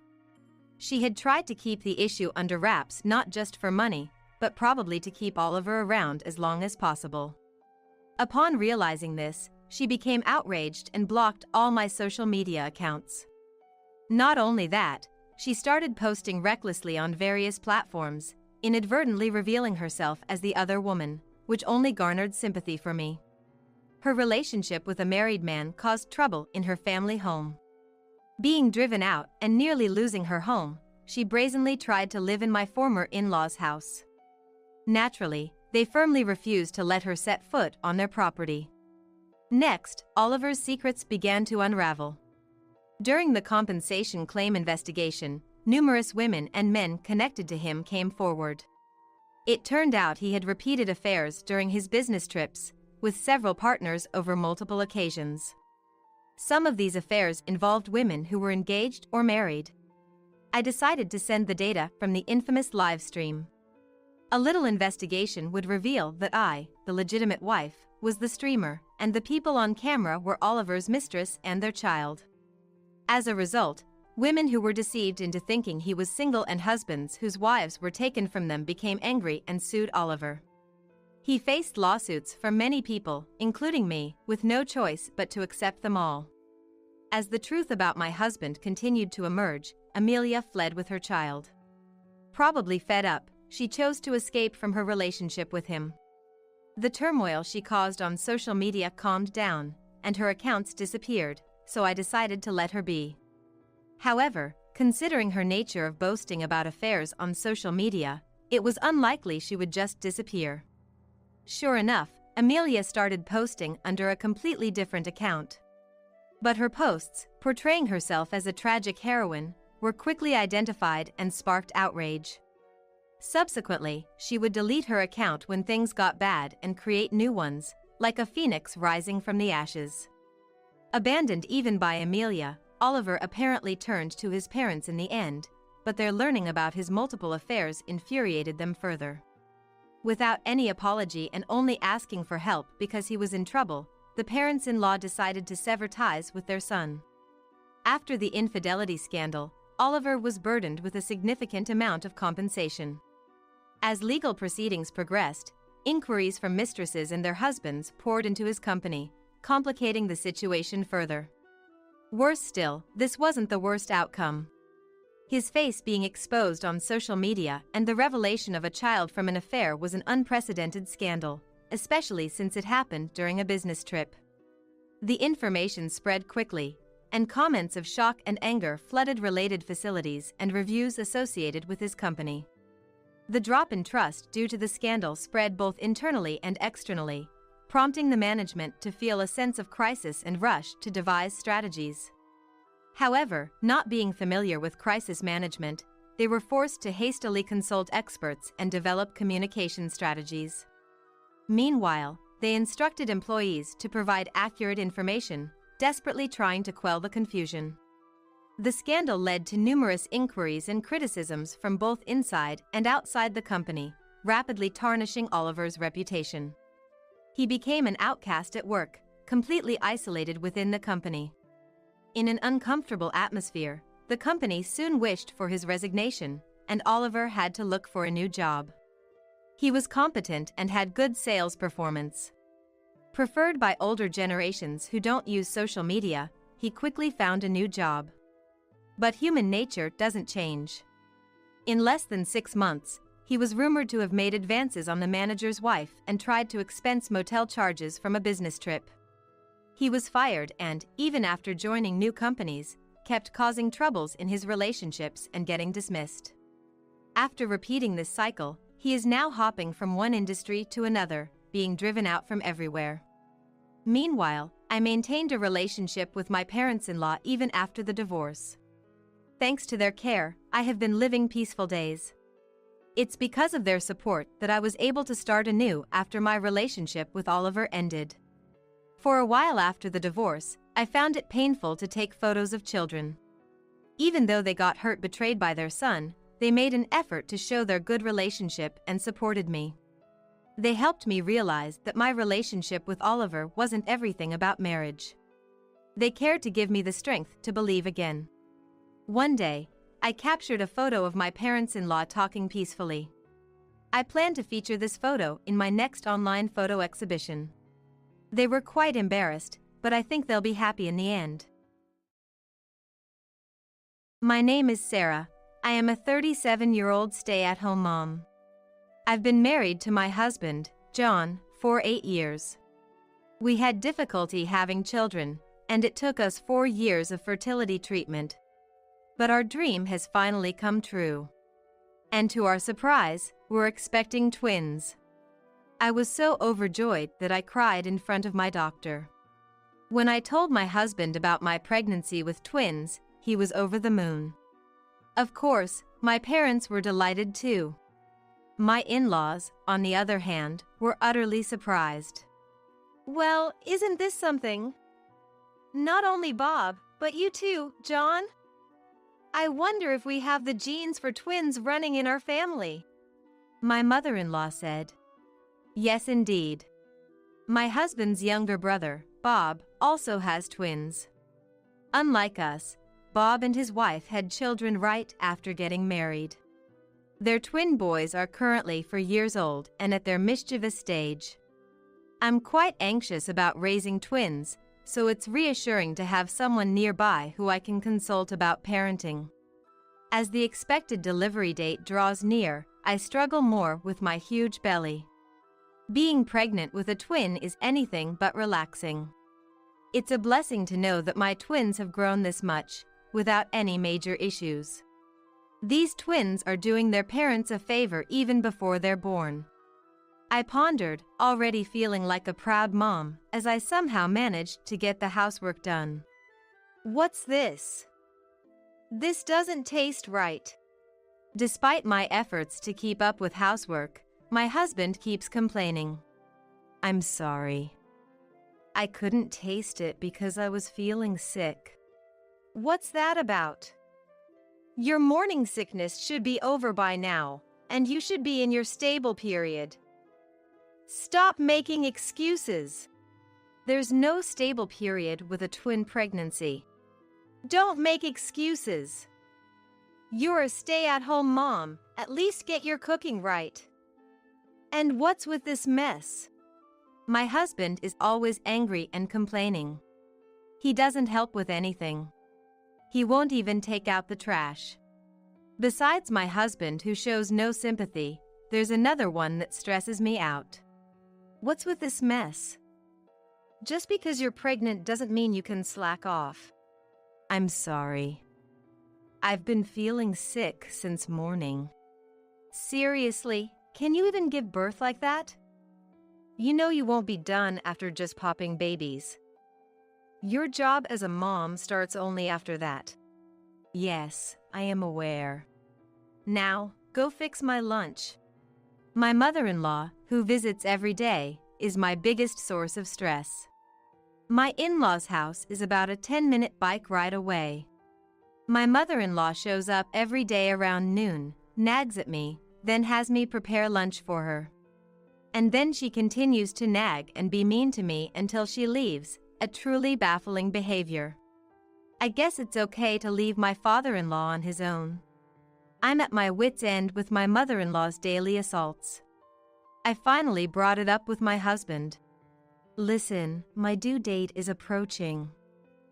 I'm thinking of going back to my parents' home. Huh?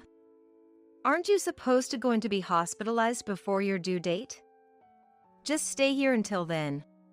I'm scheduled for a C-section, so I'll be admitted to the hospital a little before my due date. Yes, but we don't know when labor will start, do we? Besides, honestly, it's tough having your mom over every day. What's that supposed to mean? I told my husband about the daily onslaught from my mother-in-law.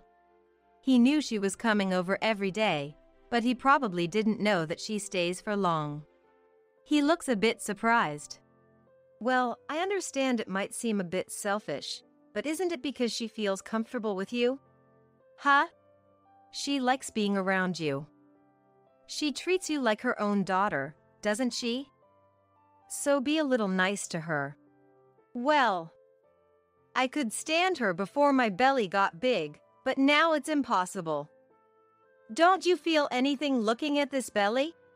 As I pointed to my enlarged belly, my husband just shrugged his shoulders. Well, I guess it is big and might make moving around difficult. Do you realize how hard it is to walk with this belly? And yet, your mom keeps coming over and nagging me every day. She doesn't help at all. In fact, she just bosses me around. It might lead to irreparable consequences. Are you okay with our baby being affected? Well, I certainly don't want that. Then please talk to your mother.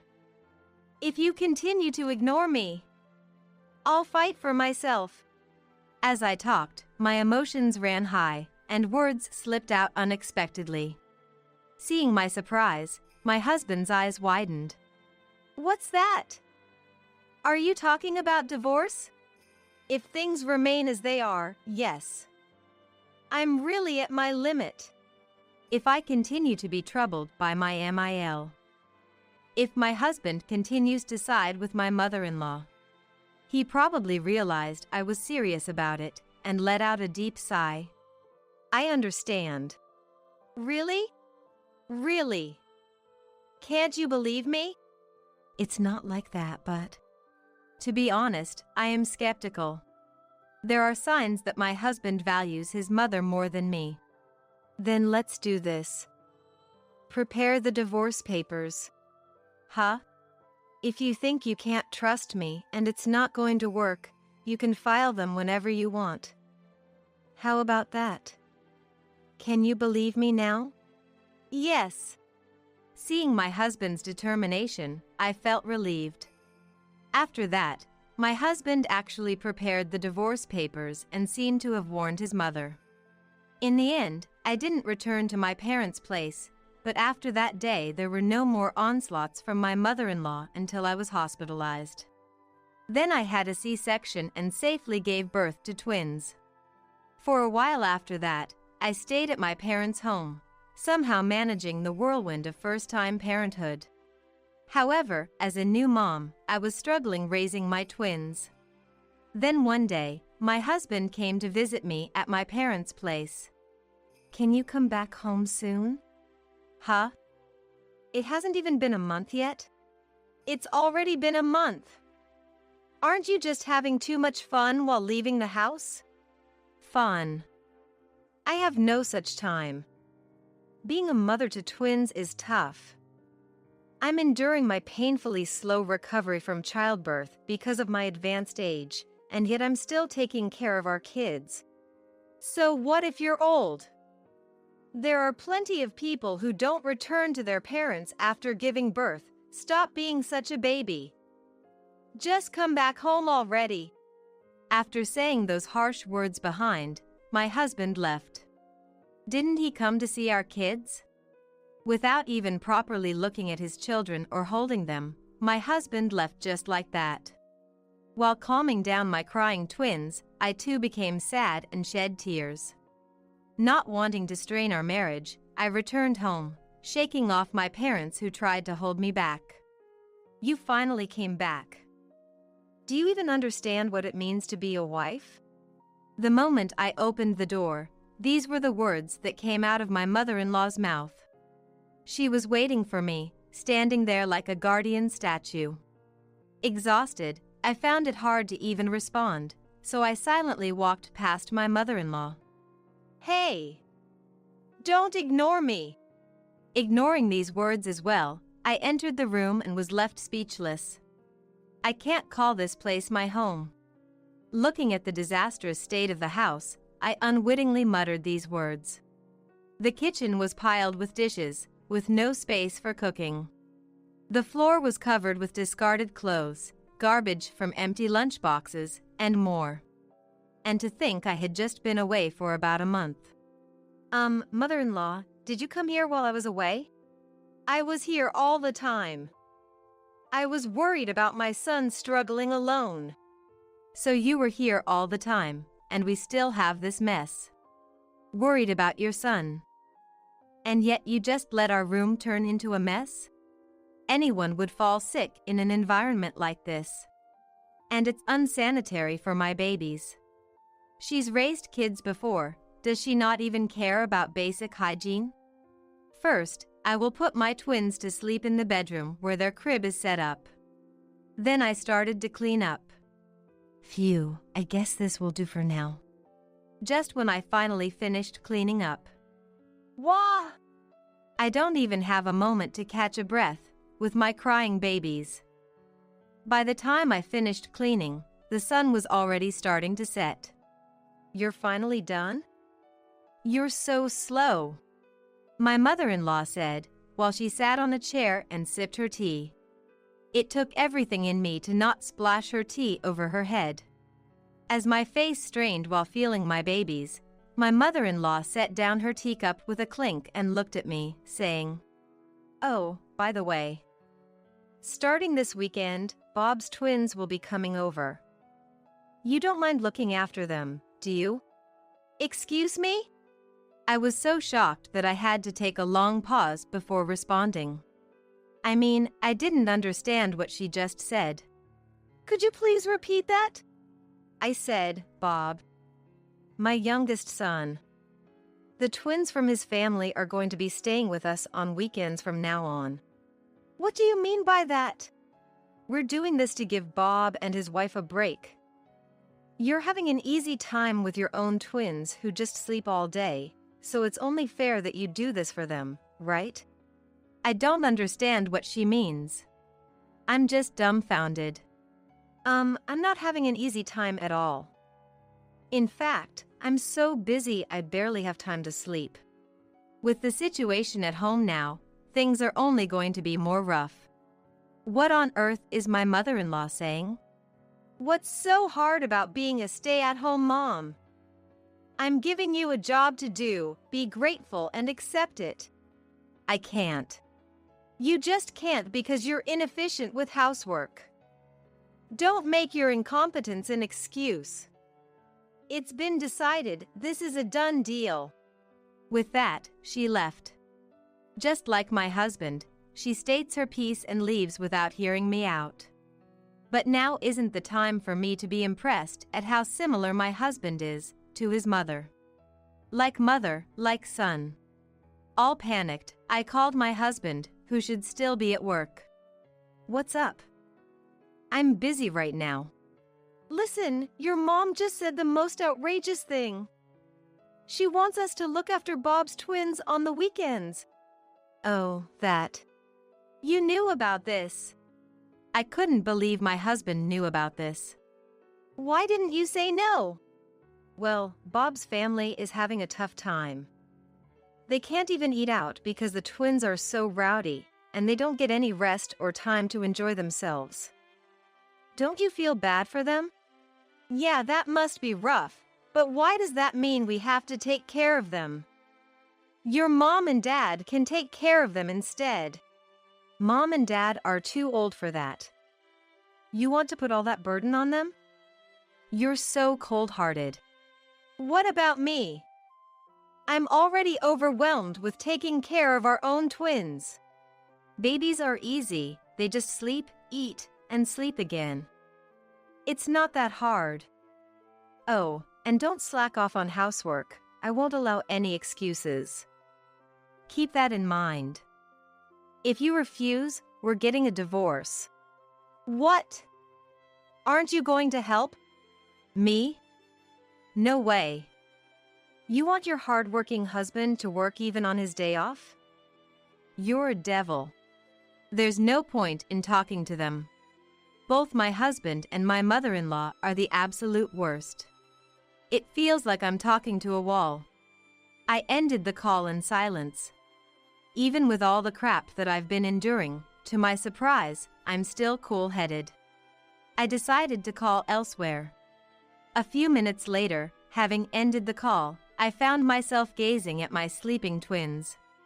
The adorable faces of the twins gave me courage. My husband and mother-in-law were solely fixated on their own interest, over these cute little twins. There's not a shred of consideration for me. Whether they're around or not, my workload won't change. So with both my husband and mother-in-law, I've decided to completely sever ties with them. That night, my phone rang. Looking at my phone screen, it was from my husband. Hello? I just got home. Why aren't you here? Where are you? I'm at my parents' house. What? You came back from the hospital. Why are you still at your parents' house? I went back home once and cleaned up. It's clean now, isn't it? So why are you at your parents' house now? Because I'm fed up with you.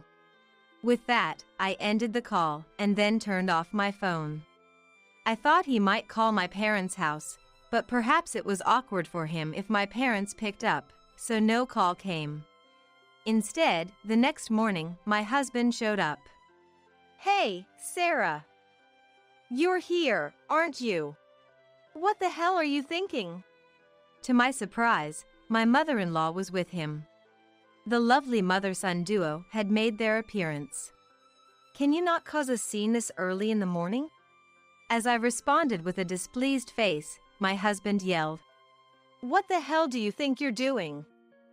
Hurry up and come back home. Yes, come back and take care of the house. What am I supposed to eat? My mother-in-law chimed in. They both teamed up and exclaimed energetically. I thought, why don't you guys go eat some grass in the yard?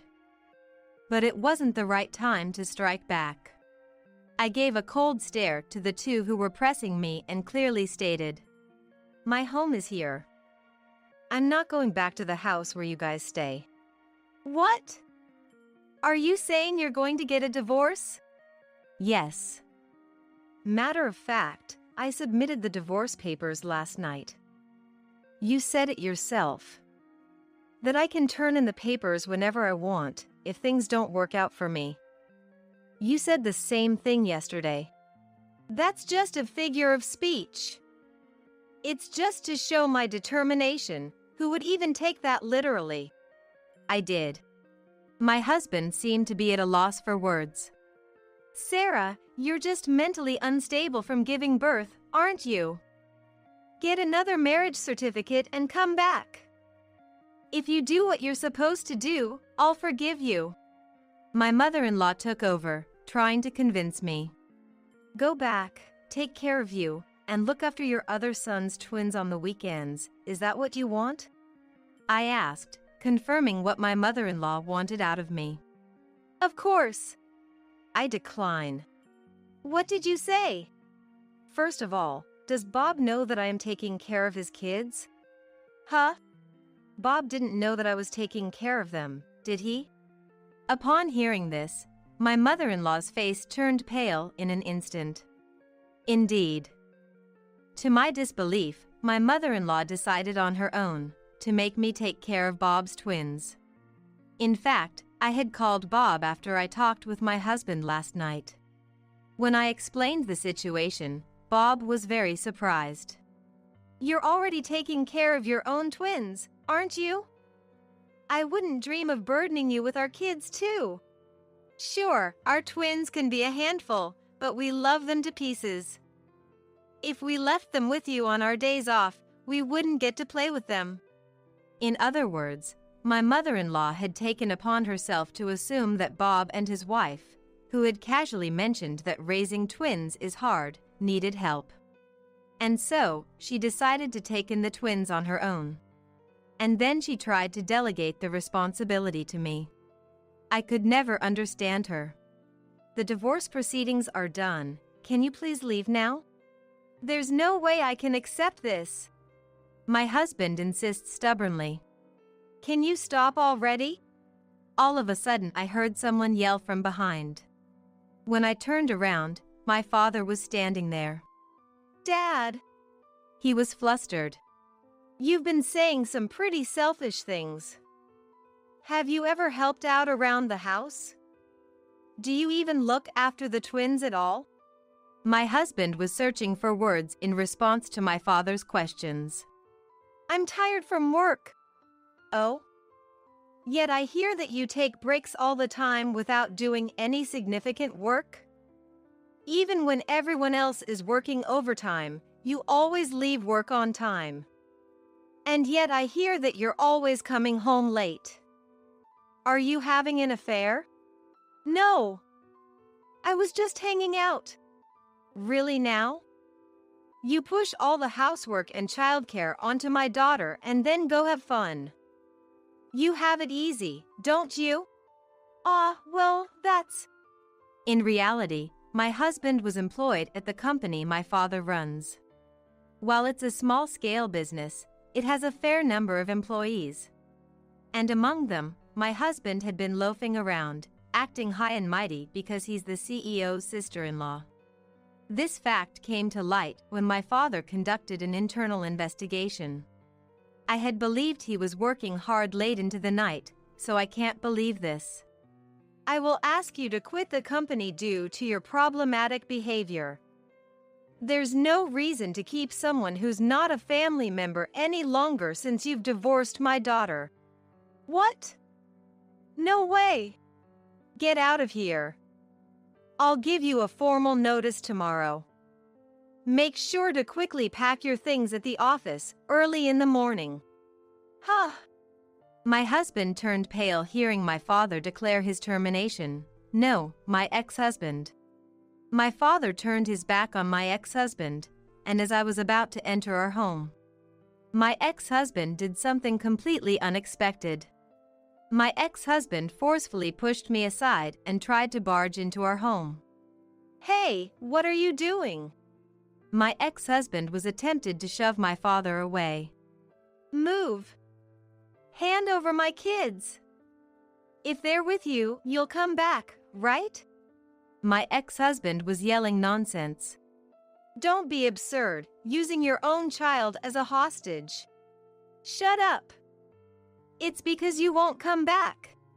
My ex-husband was desperately trying to force his way into our home. I clung onto him, trying to prevent his intrusion. My ex-mother-in-law was frantically trying to pull me off him. My father rushed to block the front door from inside.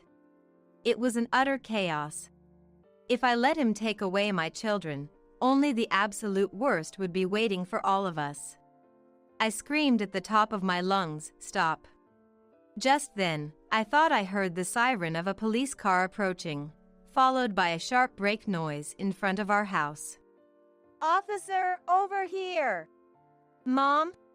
The person who squeezed past my father and rushed out was my mother. She hurried towards the officer who had just gotten out of the police car, appearing to explain the situation. And then... What the hell? I'm her husband. I'm her family. What's wrong with entering my in-laws' home? I'm this boy's mother. Why are you cops here? All right, we'll hear your story at our office. My ex-husband and ex-mother-in-law were vigorously resisting the police's questioning, and it seems they were eventually taken away. My mother, who had been watching our exchange from inside the house, had sensed something was off and called the police. Thank you, Mom. I called because I thought something was wrong, but to think they would try to take away the twins, they're unbelievable. To try and change my feelings by taking our kids as hostage, they're awful. After explaining the situation to the officer, we exchanged wry smiles. Later on, my ex-husband and ex-mother-in-law got released, but they got a restraining order from me. After discussions through a lawyer, I was able to successfully receive a lump sum payment for alimony and child support. My ex-husband, who had been fired from my father's company and lost all his money, ended up living a hard life in a rundown apartment, working part-time. How do I know this? Because my ex-husband sent me numerous texts, repeatedly whining about his situation. I was wrong. I love you and the kids. Why was I so selfish? I've changed, can't we start over, or if you could just do the cleaning and laundry, I will forgive you. I will come back. I'll be waiting, and so on. Even though he says I was wrong, why does he end his texts with, "I will forgive you"? It doesn't make sense. Of course, I ignored him. I got fed up and finally blocked him. I heard from my ex-BAL, Bob, that my ex-mother-in-law had moved into my ex-husband's shabby apartment. Surprisingly, my ex-mother-in-law had apparently been asked for a divorce from my ex-FAL quite some time ago, which explains why she came over to our place often. My ex-mother-in-law, who used to pick on everything I did, turned out to be a hopeless housewife who couldn't do any chores. I heard my ex and his mother are constantly fighting, as neither of them can do basic chores. My mother and brother have caused you trouble. I am so sorry. Bob apologized to me over the phone, sounding sorry. Bob must have inherited my ex-father-in-law's senses. Raising twins must be tough.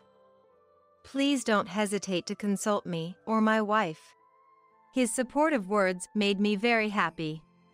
After hanging up the phone, the cries of the twins echoed throughout the house. All right, I'm coming.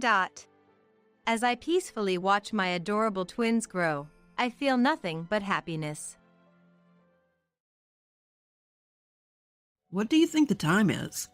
Where's my dinner? I'm sorry, but I did tell you this morning that I'd be late again due to work.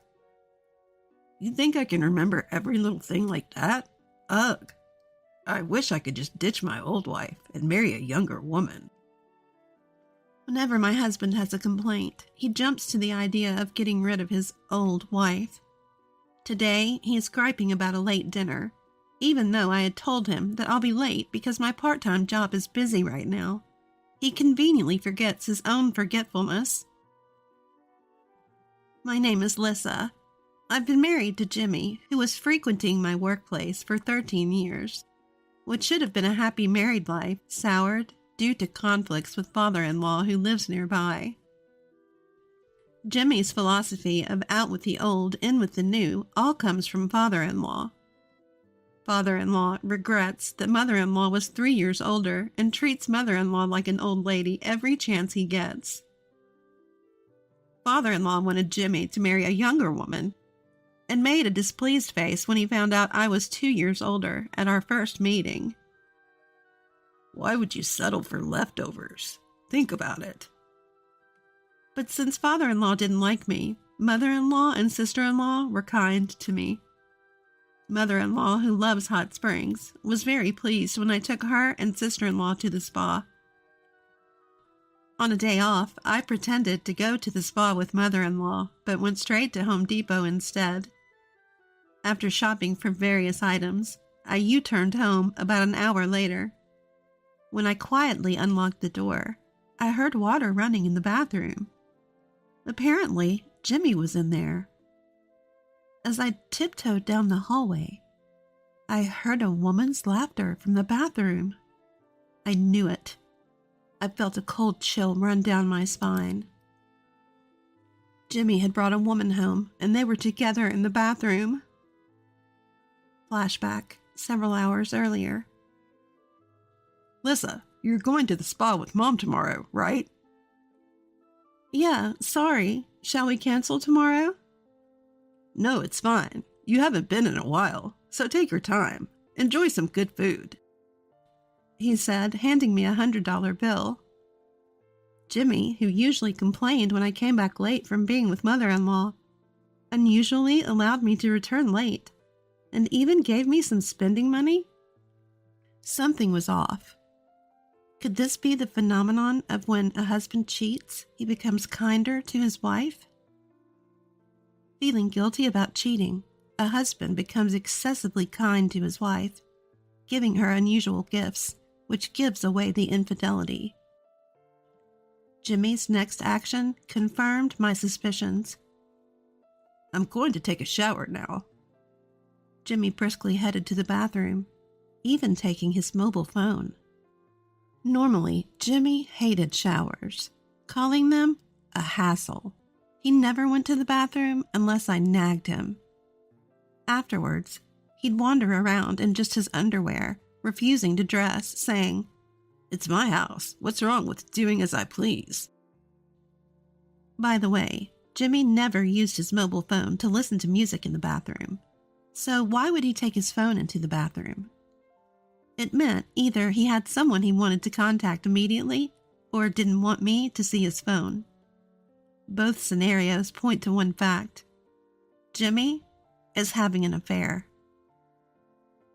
Normally, I trust Jimmy, and as much as possible, even though we're married, I don't want to invade his privacy by looking into his mobile phone. However, if there's a possibility of infidelity, I cannot just overlook it. That's a fact. Late at night, I quietly woke up and sneakily opened Jimmy's mobile phone. The passcode was likely a combination of the numbers on the license plate of a car he used to own. Since his bank PIN is the same, I roughly figured it out. Sure enough, the mobile phone opened easily. Then, picture after picture emerged, each featuring a young woman who looked at least 10 years younger and a middle-aged man with a receding hairline. I was amazed that such an older man like my husband could get attention from a young woman like her. And there were text messages between them too. Who's this? Oh, the other party is Crystal. Got it. The most recent conversation revealed Jimmy's joyful voice and the reason for the extra allowance he had given me. "Tomorrow, wife will be out for sure." Yeah? So, as promised, can I come to your house? "I'll be waiting." Then I'll wear the underwear you bought me last time. Will you undress me? "Of course." In the bed you always share with your wife. "Yes." The fact that Jimmy, who once loved me so much, was gone weighed heavily on my heart. That night, I cried quietly by myself. I swore I will definitely take revenge. Now, I tiptoed to the door in front of the bathroom and locked it with a motorcycle theft prevention lock. The loud sound of the lock closing didn't seem to be noticed, as I had timed it with the commotion in the bathroom. I called my mother-in-law. "Mother-in-law, Jimmy is indeed having an affair." "I knew it. Lisa, I'm truly sorry. I'll be right there." Looking around the living room, I saw an unfamiliar female bag. I took out the mobile phone inside and found no passcode. In the phone book, I saw Mom, but got no answer. Next was Brother, so I called there. "Hello, are you Crystal's brother?" "Who are you?" I introduced myself and began to explain. Actually, at my house right now, Crystal is in the bathroom with my husband. "What? Are you saying my sister Crystal is having an affair with your husband?" I don't want to believe it, but it seems that way. "What? My sister's kind and cares about our mother. Don't lie." His shouting was so loud that I had to hold the phone away from my ear as I continued. "So I thought I'd ask you to come pick her up. I tried calling your mother, but she didn't answer. Why not see for yourself if I'm lying?" "I see. Mom didn't answer." "Yes." "Good. Mom is preparing for surgery and is in the hospital. Please, I'll come, but promise not to call Mom." "I understand if that's the situation, I promise." "Thank you. I owe you one." After a while, the doorbell rang repeatedly. Then the sound of water coming from the bathroom quieted down. "Who is it at this time? Is it a delivery?" "Jimmy, what are you doing? Giving up halfway?" A conversation was overheard. "Yes." I reacted to the doorbell and to the two people in the bathroom, the one surprised. "Yikes! Lisa, why?" "Oh, your wife!" With panicked voices, More splashing water could be heard. Then a loud noise of someone trying to open the bathroom door came through. Hey, what's going on? It won't open. Hey, let me out. I could imagine Jimmy's pathetic attempt to open the door naked, and I opened the front door laughing. Father-in-law, mother-in-law, and sister-in-law's relatives were all gathered. Lissa, where's Jimmy? Is he still inside? Yes, I locked it tight. Way to go! Yes, evidence is most important, I thought. Mom? Sister? A sound like dropping a heavy load was heard. It seemed that Jimmy had fallen over in surprise. Come on, this is not time to sit down. Mother-in-law screamed at the sight of the scattered clothes for two in the living room. What is this?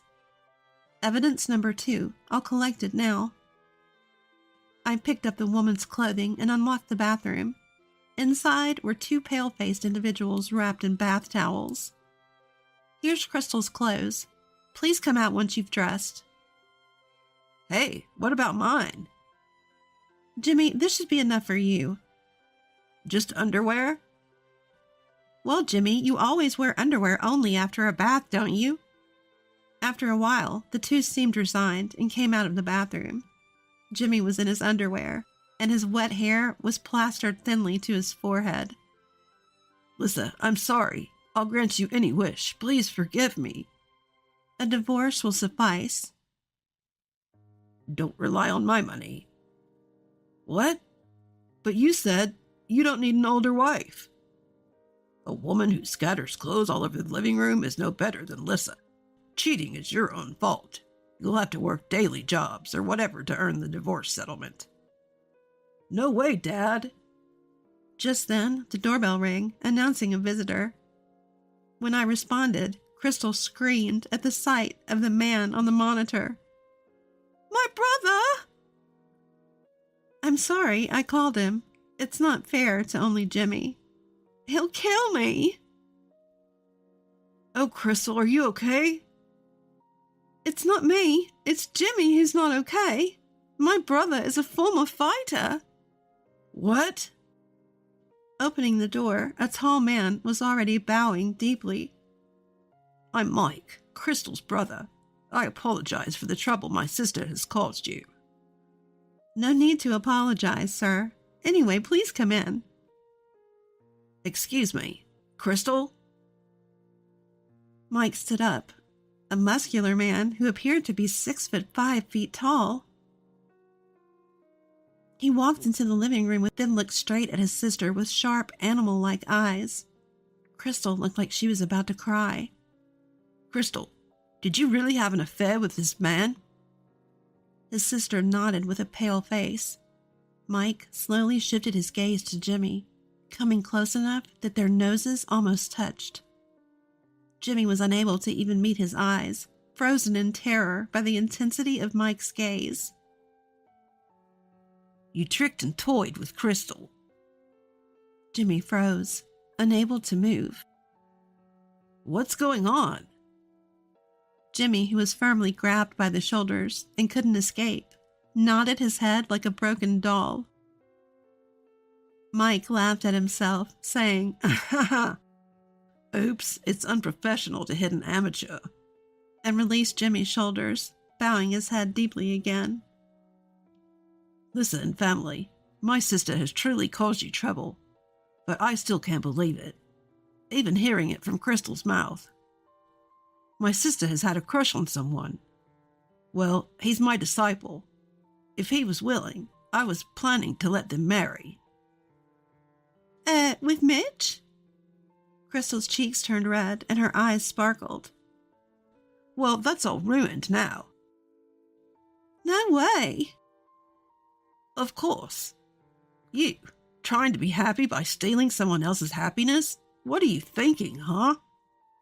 Crystal shrank to half her size at the loud, angry voice. The mystery deepens. Crystal likes this Mitch guy, right? So, why with my balding brother? I'm not balding, not yet. No, it's too late now. It's because Jimmy said he would pay for my mother's surgery. Apparently, Crystal's mother needed expensive surgery, and she got involved with Jimmy because he dangled money in front of her. What? Just because it's for your mother? Infidelity with a married man is not acceptable. Haven't you learned from the pain? Eek, I'm sorry. I'm sorry. Crystal apologized, rubbing her head on the floor. Jimmy, you have a good wife like Lissa, and you took advantage of Crystal's feelings for her parents. Hi, I'm sorry. Jimmy apologized, his forehead nearly buried in the floor. But the thing with my mother was just the beginning, and I got hooked too. I'm sorry. While keeping Mike, who had been apologizing all along, standing. I had an idea. Mother, about the compensation you said you'd give me? I'll have Jimmy pay for it, so if you'd like, use it for Crystal's mother's surgery. Oh yes, let's do that. No. Just the thought is enough. Don't underestimate my shop's income, Crystal. I picked up my packed carry-on bag and handed Jimmy the divorce papers. You're prepared? Huh? Yes, I prepared, all night crying, preparing to leave you. Lissa, I'm sorry. I left the house, leaving Jimmy 3 years later. A long line formed in front of the sign, Knockout Grill and Bar No. 2, opening today. Welcome. Oh, mother-in-law, sister-in-law, father-in-law, too, you all came. And thank you for the opening flowers. Lissa, congratulations on the opening, and this is a wedding gift. Mother-in-law handed over a bag filled with thick wads of cash. Oh, I can't accept this much. Why not? Just take it. Thank you. Mitch, come over here. Thank you for your kindness and for giving us a good deal on the rent for this place. Mitch's barbecue ribs are exceptional. It's a small thing compared to that.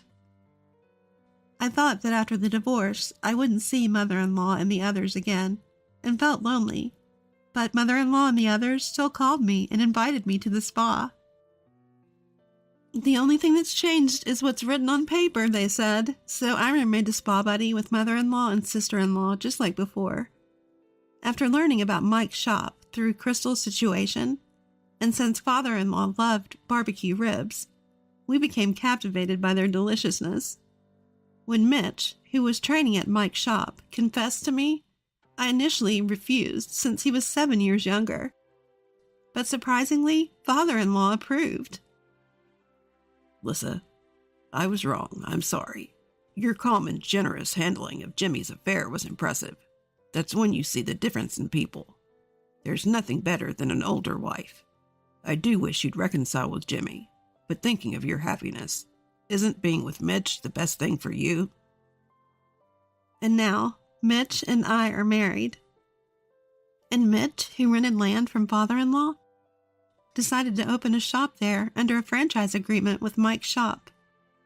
By the way, I don't know if Jimmy's affair was discovered by his company, but he was transferred to the Dallas branch and hasn't been able to return.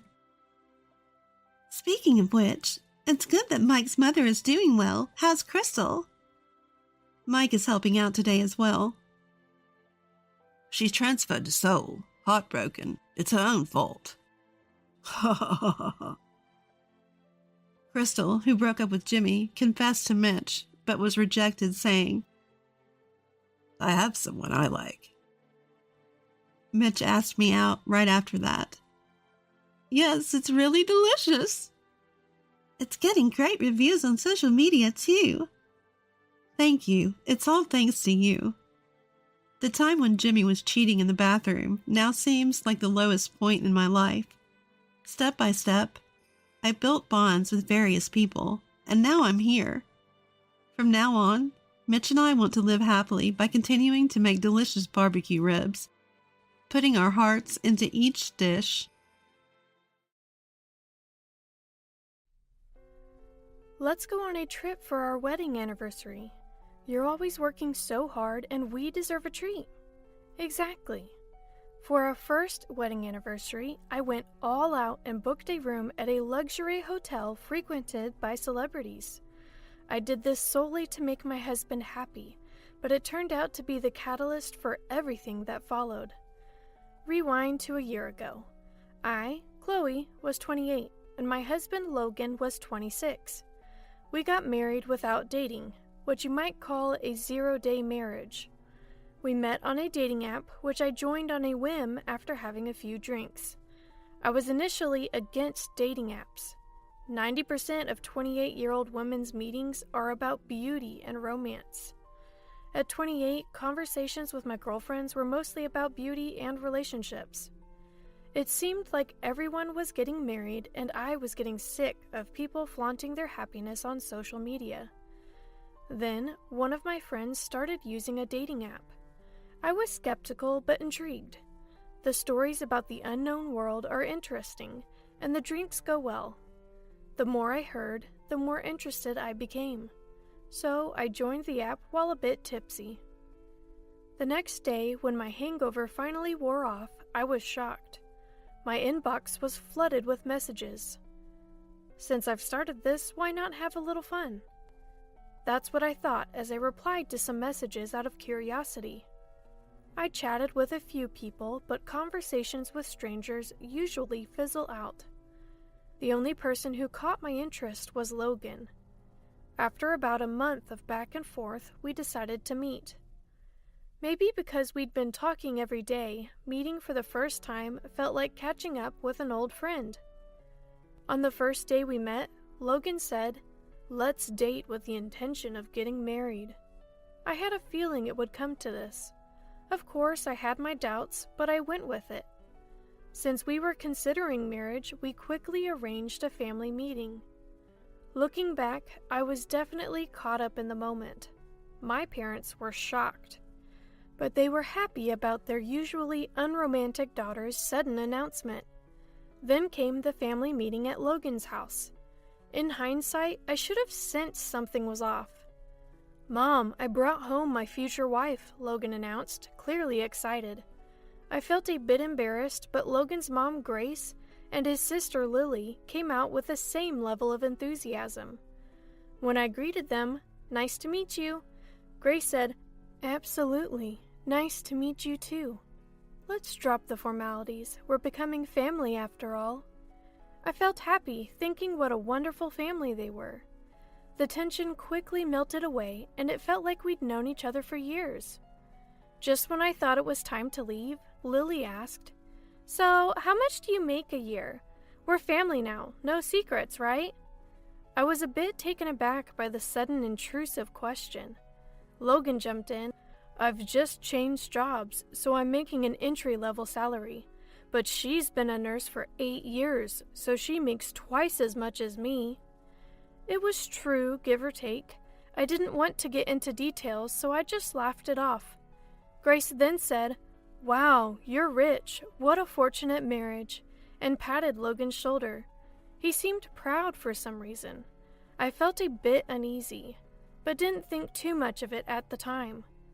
Logan's dad had passed away 5 years ago. They were living off Lily's part-time cleaning job and Grace's pension. Apparently, Logan was also contributing from his modest salary.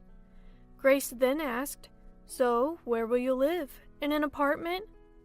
I replied, "Actually, I bought a condo last year thinking I might not get married, so we're planning to live there." Lily responded, "You own a condo? Must be nice being rich. Good thing you're getting married. You should thank Logan." I quickly said, "No, I financed it fully. The mortgage isn't much different from rent. I'm just as surprised as you are about this sudden happy development." Grace then said, "We'll be counting on you from now on. We might need your help with a few things. Let's all share as a family." The word share made me feel a bit uneasy, but since it was our first meeting, I didn't press the issue. "Thank you. I look forward to your guidance if there's anything I need to improve." With that, I left for the day. Neither of us likes to be the center of attention, so we skipped a wedding ceremony and just filed the marriage paperwork. Given my job, I rarely wear a ring, so a cheap one was fine. Of course, there was no engagement ring. The proposal wasn't what I dreamed of, but I accepted that this is how it goes. After getting married, we both continued to work hard.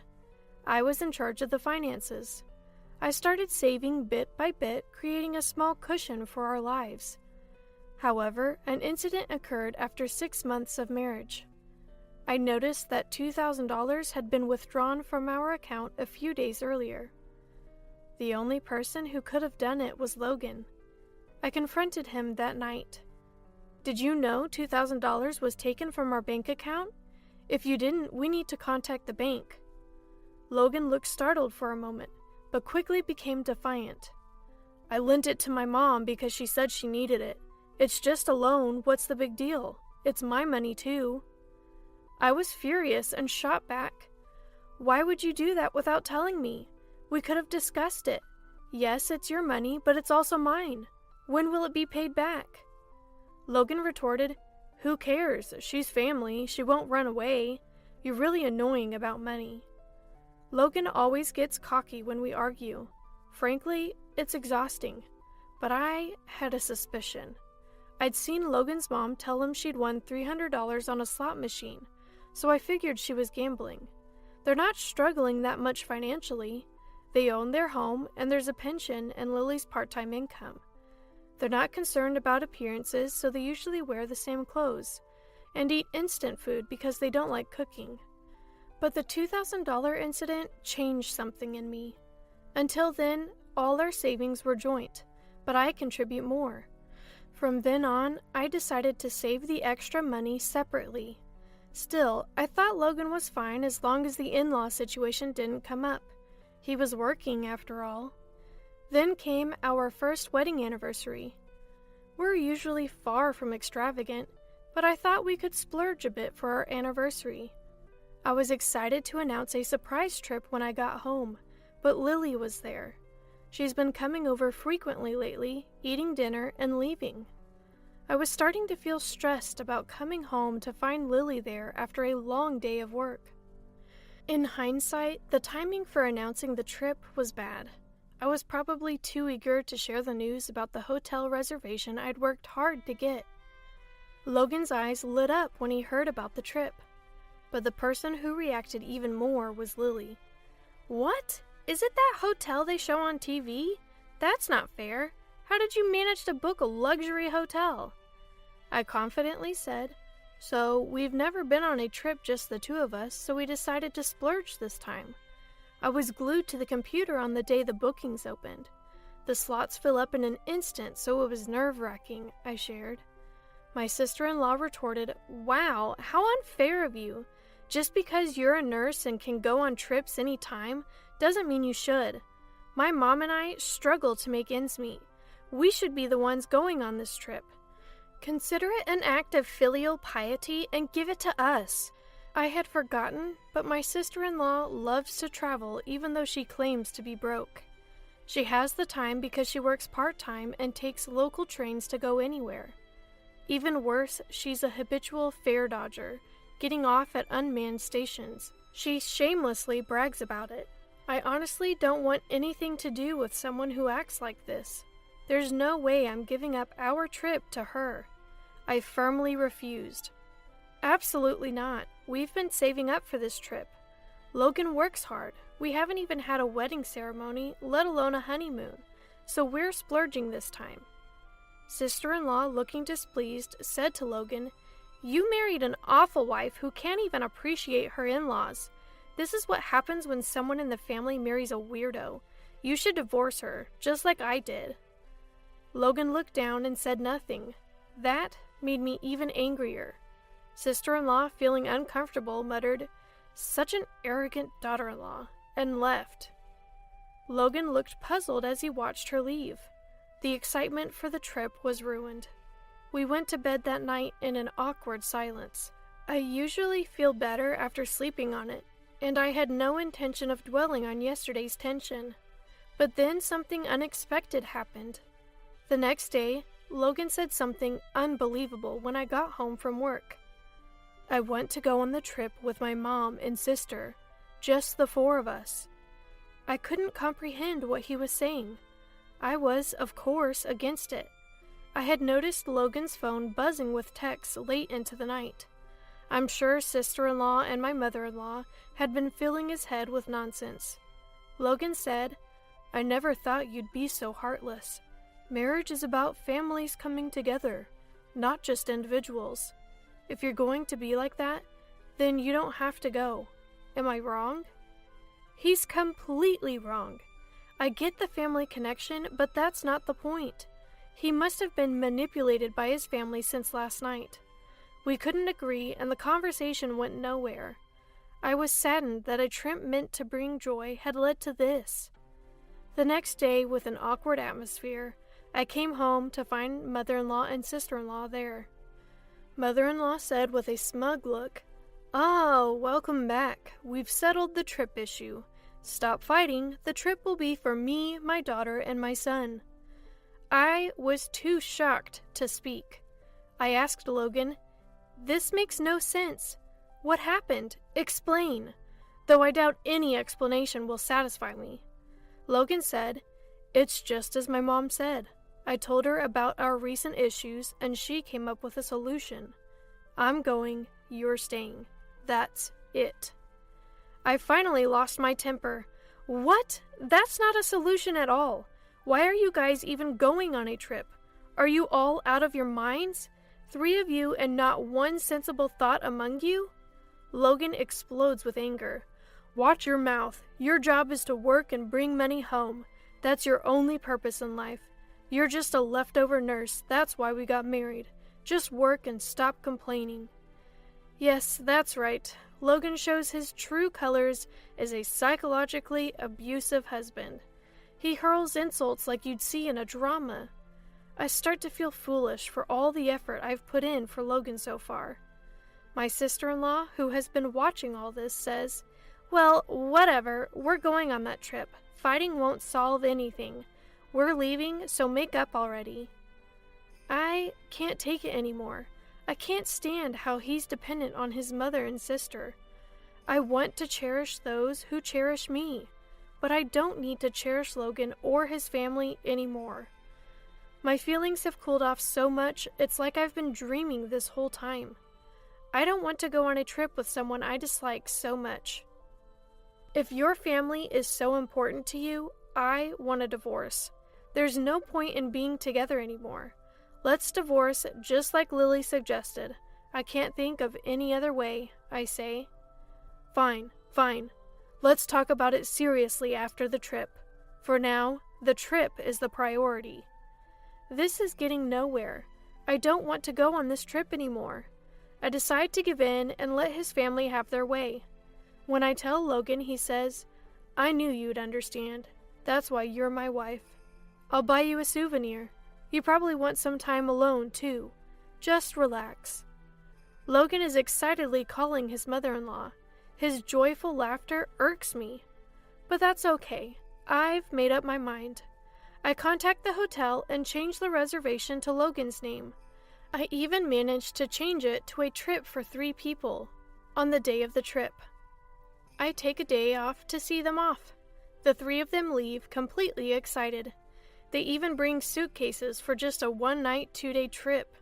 I can't help but laugh at the sight. Now, I'm super busy. I have a life-changing task to accomplish in these 2 days. First, I move all of Logan's belongings to a rented storage unit. I'm a minimalist, so I don't have a lot of luggage. I get help from a friend at work, and we finish in less than 2 hours. Now Logan has no reason to come back. This condo is in my name, bought when I was single. I never want to let him in again. The locksmith I'd booked arrives. In just over an hour, Logan can no longer enter the house. I've also consulted with a lawyer named Mason about divorce. I bring audio evidence of the psychological abuse, and Mason says, "This is a guaranteed win. Please let me represent you." I don't have to be directly involved in the divorce talks anymore. And here's the funny part. Logan and his family somehow think the hotel is prepaid. I never said it was. I had only made the reservations. I even ordered a fancy cake and champagne, planning a surprise for our anniversary. Of course, all of it was to be paid at checkout. They must have had a blast thinking it was all prepaid. Like a Last Supper. The next day. As expected, my phone won't stop ringing around checkout time. I ignore it, all within my expectations. I'm amazed at the audacity of his family, staying at a luxury hotel with no money. I can almost see the Logan family turning pale at the bill, and eventually they end up in police custody. I wash my hands of it. I have one last gift for this troublesome family. I mail the divorce papers and the key to the storage unit to Logan's family home. Not a single item of Logan's remains in my condo. My cozy space from a year ago is back. I prepared before anyone else, foreseeing that the divorce would be contested. Mason will handle everything. Eventually, his family scrapes together enough money to pay for their luxury trip and get released. They were already poor, and this just made it worse. When they returned, they kicked my condo door, and my neighbor called the police. Given that we're in the middle of divorce mediation due to psychological abuse, Logan gets slapped with a restraining order. His family can't afford a legal battle, so they quickly agree to the divorce. I also claim compensation in the divorce proceedings due to the psychological abuse. And just like that, I'm single again, easier than I thought. His family seems to be relying on my ex-husband's income for a while. He probably couldn't quit gambling. Their problems continue. Logan, who couldn't hold a job, often overslept and took days off, which is unacceptable for an adult. When I pointed it out, he silenced me, saying he's prone to mental illness. That made me shut up, yet he had the nerve to argue with his boss and quit. His sister is also unemployed for some reason. They're struggling financially more than ever, refusing welfare and accumulating debt. I even saw a menacing guy lurking around their home recently. It felt like a scene from a movie. As for me, I'm stress-free and doing well at work. I can cut corners on housework since it's just me. Financially, I'm better off post-divorce, which was unexpected. And I even got promoted to supervisor. It's a challenging job with responsibilities, but I enjoy it. I wasn't planning on dating for a while, but I started seeing Caleb, a doctor who had been a confidant before my marriage. Unlike someone I know, Caleb is financially and emotionally stable. But now, I'm extremely cautious about marriage. One thing's for sure, dating apps aren't for me. I still believe in natural encounters. Looking back, I'm grateful and thankful that they took that trip from me.